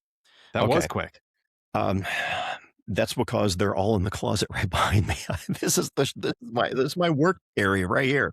I work in front of Yep. my trophy case every day. So, one of the, in fact, this one is a Newport 28. When this watch arrives in your mailbox, it will be wrapped in brown paper with 1920s to 1940s new unused stamps, not canceled, new and unused. And it will be wrapped in leather twine in accordance with the April 1924 U.S. Postmaster General instructions, which we got at the Really? National Archives so that you can have a full opening experience. Now, when you open it, the the eternal difficulty of every watch collector is you want to keep the box because you can't flip the watch. You're going to lose value if you don't have all the original stuff. So what every watch collector ends up with is all these boxes in the top of your closet that you really can't do anything with them. They're just in the way. And so the first thing we did is we solved that problem because it's a bookshelf box. You put your box on the Cool. bookshelf and it disappears forever. You never have to worry about it again until you want it. Secondly, you'll notice that this is a Newport 28 down here. The Newport 28 had a propeller that was made from two different materials, but the primary material that they used was from a company called Pierre de Levasseur of Paris. And they made the propellers out of pure Honduran mahogany. Okay, So when you order the Newport 28 watch, the box that it comes in is made of pure Honduran mahogany. None of this incredible. pressed wood stuff. These are pure Honduran mahogany planks, exactly like the original airplane. And I don't think hardly anybody's seen this yet. So, whoop, there you go. And Wow. there's a look at it. And there's not much to see inside because we haven't put any product in this one yet. So whoever orders the next Newport 28 from Sopwith, here's your Get box. that. Incredible, Stephen. That's There you go. amazing. There's my story. You had to wait 15 seconds to hear that. Oh, that is wild. It's so So, fun. did I see this correctly? And I'm going to be doing a lot of recon on this after we're done here, but is the glass raised from the case? Yeah, the crystal on the watch. Yeah. Yes. Yes, it is raised by 1 millimeter. It is ever Okay. so slight, and I'm not sure if it will show up on my camera or not, but I'll try to show you. And this is one I wear, so it's going to be all dirty. Right. Um, Okay. Very cool. I think you can just see that. And yes, you're exactly right. What we wanted to do was, if you look at, Wow. see if I can get a good shot here. I'm not sure if I can for you or not. Anything that does it justice. It's Uh, beautiful. the brass, or I'm sorry, it's bronze. The bronze ring on the inside that is the 24-hour chapter ring. It's angled. I don't know if you can tell or not, but it's angled at 25 degrees. And so what you have is a crystal that's slightly raised by 1 millimeter above the case. So you're looking down through it, it adds depth. Then when you see the 24-hour chapter ring made of bronze, it is angled at 25 degrees. And so that drops the dial down just by another 1.5 millimeters, and everything adds more depth to it. And we wanted to build a watch. I don't want people to look at their watch. I want them to look into it. Okay. Yeah. And there's a big difference. This should be a work of art. If somebody's going to pay five or $10,000 for a watch, it needs to be a work of art. This is a watch that you look into. You don't look at it. And the colors, um, it's I mean, again, I don't know how much is going to come across here, but the hands are in the shape of I don't think it's focusing, so forgive me. You It have to did. oh, Oh, there we there it go. goes. Yep. Or go to sopwithwatch.com, but the hands are in the shape of the Newport 28's only instrument. This was 1918. It had one instrument. That was an altimeter, and the Right. hands are in the same shape. The colors are from the 95th Aero Squadron of the 1st Pursuit Group, which was on the Western Front in World War One, in from about April through August of World War One, and they flew Newports during that time. So everything about the watch, every single individual minute detail about the watch harkens back to the original engine from which it is made. Incredible. So my watch collection is quite sparse, but back in my old corporate days, my sales days, I had a good year one year, and I treated myself to a U-boat. And do you know? Yes, I know You're those familiar? guys. Okay, I so don't know them personally, but I have been on their website. They make some cool stuff. I like their stuff. they do. I hate to admit this because like the watch itself is still very special to me, but it's almost too bulky. Um, and I was younger and sillier at the time, and bulky seemed to make sense. I don't know. But anyway, it also has the raised crystal. However, it's like very raised. Like I want to say it's a quarter of an inch raised. Um, Really neat though, because to your point, yeah, it gives you this perspective of depth that like you look like you're looking down 50 feet. Now, when did you buy this watch, say more than 10 to 15 years ago? It would have been, yeah, Okay. There was a big movement in the early 2000s for these massively big watches. And they're coming out with cases that measure 46 and 50 and 55 millimeters. I mean, they were just these huge chunks. And for quite a while, that was the style. That was the style across most brands of watches. So for the era that you bought it in, it was very fashionable at the time. And I think they're still really cool watches. But since then, everything's gotten smaller. yeah, And this is a 41 millimeter watch. And there's guys out there building 36 and 38 millimeters, which I thought was a little bit too small because, I'm 6 feet tall and this is about right for me. And if I'm kind of somewhere in the middle, average build at 6 feet, then 41 millimeter. And a lot of the most famous luxury watches being made right now are 41 and 42 millimeters. So we kind of shot toward the center for our first product. yeah. No, I think that's a good idea because I will say I enjoyed it at the time. I never wear it anymore actually because I mean it just well it feels like you're wearing a 2-inch piece on top of your wrist. And the overall diameter of it's quite big too. And U-boats always had some sort of funky mechanism to like block off your dial for adjusting time and everything. They're So it's like this like steampunk watches. yeah, They really it's are. They kind of have that attitude to them, which is, I think it's cool. I like some of their stuff, but yeah, if you bought a watch in that era, it's a big chunk. It's a brick on your wrist. yeah. I've actually it breaks my heart to even say this, but I was washing my hands in a porcelain sink one day with it on, and I clipped the edge of it on the sink, and it did chip that glass crystal. Broke my heart. Yeah. Did you hit it like really, really hard or just the wrong way? I Because want if I remember right, it just seemed like it was one of those like bad luck, wrong way, and like the universes collided and created yeah, this.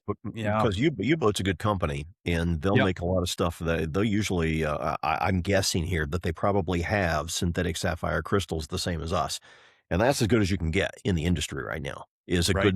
good quality, Swiss-made synthetic sapphire crystal. That's what we use. I assume that's what they use too. They're a good watch. So how you managed to break that, I don't know, because that couldn't have been easy. I know That this is it. that shouldn't break. No, but again, with it being such a tall piece, I mean, you're just destined to clip it on things all the time, right? And it's so big and heavy that it feels weird. Like you feel like you're packing around a weight on your wrist. So I really like that though. Those are That was the beautiful style watches. of the day, and you'll notice we went with a hand-stitched Horween leather strap, which was it was the best leather we could find in the world. Right. And I told our assembly team, I said, "Here's what I want. Here's the color I want. I want it hand cut. I want it hand stitched. Find the best leather on the planet." And we found it in Chicago, Illinois. And Nice. that sort of plays into the vintage aesthetic of the watch because everything that we're doing has to ring true. It has to be authentic. And the watches in 1918, they were nobody called them wristwatches, they called them wristlets. And Okay. they all had a steel bracelet was almost unheard of. Everybody had a leather strap on their watch. And the other thing is, I didn't want to make the entire case from the airplane and then use standard 316L common stainless steel for the bracelet. That didn't make any sense to me.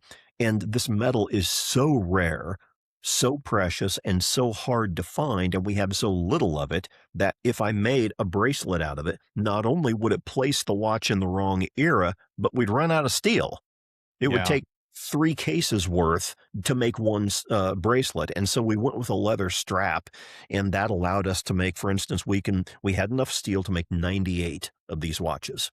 And the one big complaint that people have with some luxury companies is the concept of artificial scarcity. They'll Mm, come out and they'll say, "We're making a limited run of 500 watches." Well, why are you doing that? Because we want to, and we pulled that number out of our tail.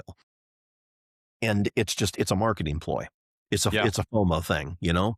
It's And, the concept of diamonds, right? Why do we think diamonds are valuable? Because we're told they are.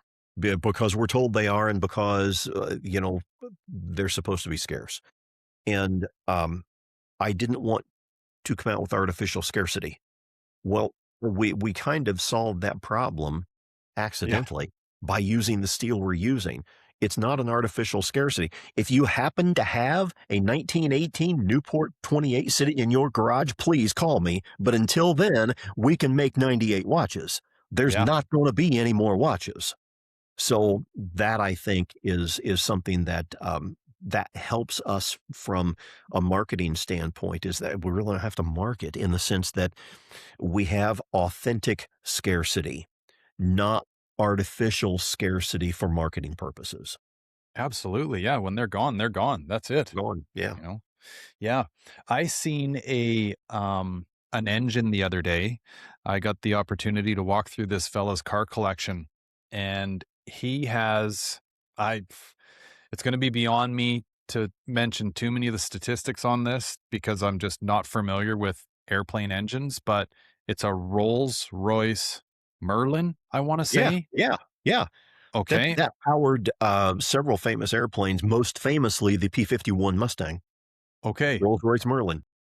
He's got this thing on, it looked like a brass stand, and it must have been pulled out of the ocean because it's still got barnacles in the cylinders. It's all barnacled up. Oh, it's wild, Steve. And you telling me this story took me right back to that spot 2 weeks ago where I'm standing there going like, "Holy smokes." I mean, I don't know if the older I get, the more I'm able to like sense that world that we can't see, but there's something that happens when you're in the presence of stuff like that, if you're paying attention, that you just go, "Oh, this is heavy."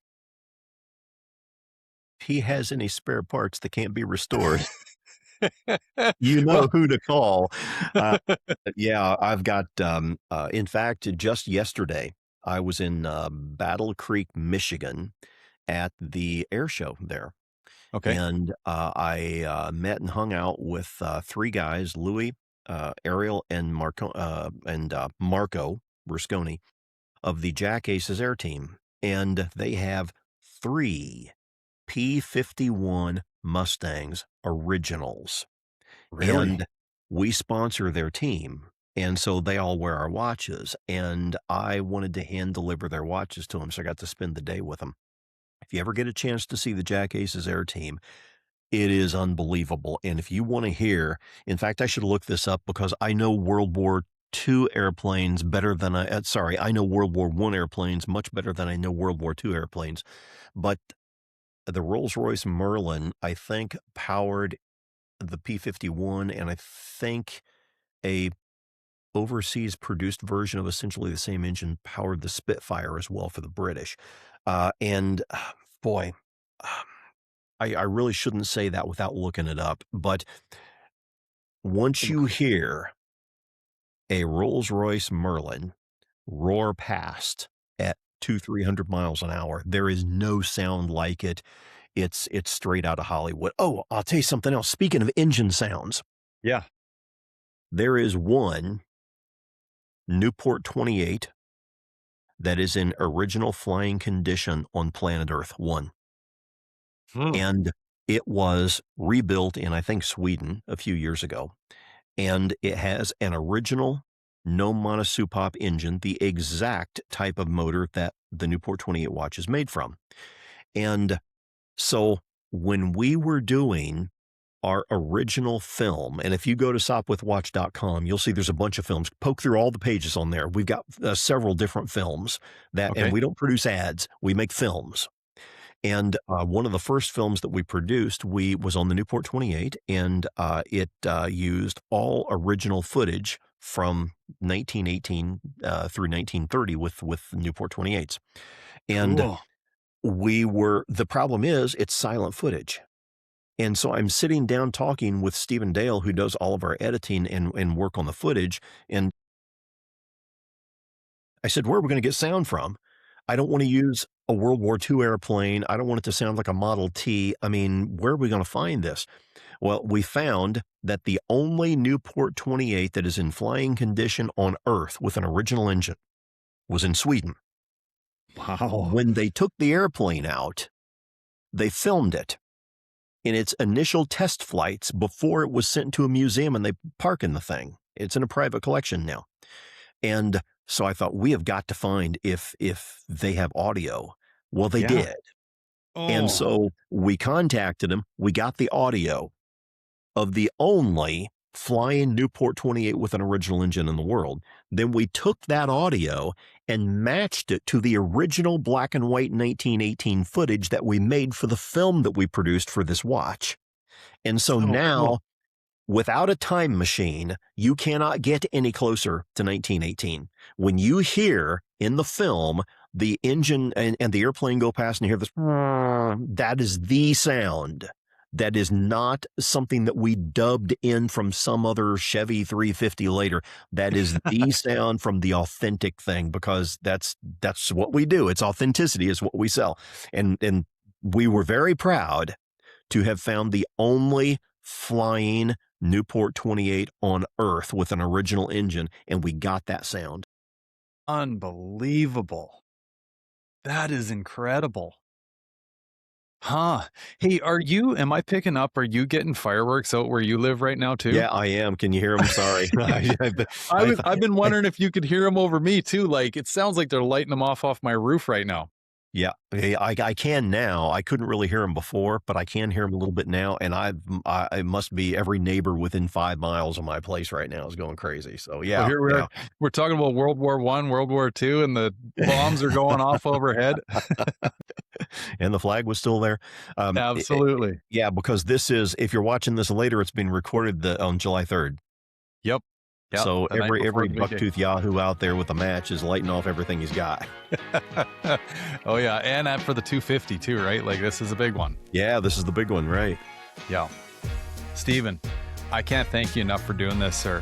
This has been an incredible conversation. I mean, hell, if we didn't need food, water, and a pee break, I'd go all night with you. This is honestly an amazing conversation. So insightful. Let's do it again sometime because I enjoyed it too. So Yeah. Oh, absolutely. We will for sure. So, yeah, everybody get out there, check out these watches. I know that's what I'm doing tonight. And, yeah, thanks so much for the conversation, sir. Sopwithwatch.com. Thank you so much for letting me talk about my watches and for allowing me to be here. I absolutely love your show. I can't wait to see more on that yellow Mustang behind you, and I'm going to send you a sunroof. Well, yeah, right. Okay, so don't go anywhere. We'll figure this out here real quick. Okay, All right, thanks so much, everybody. man.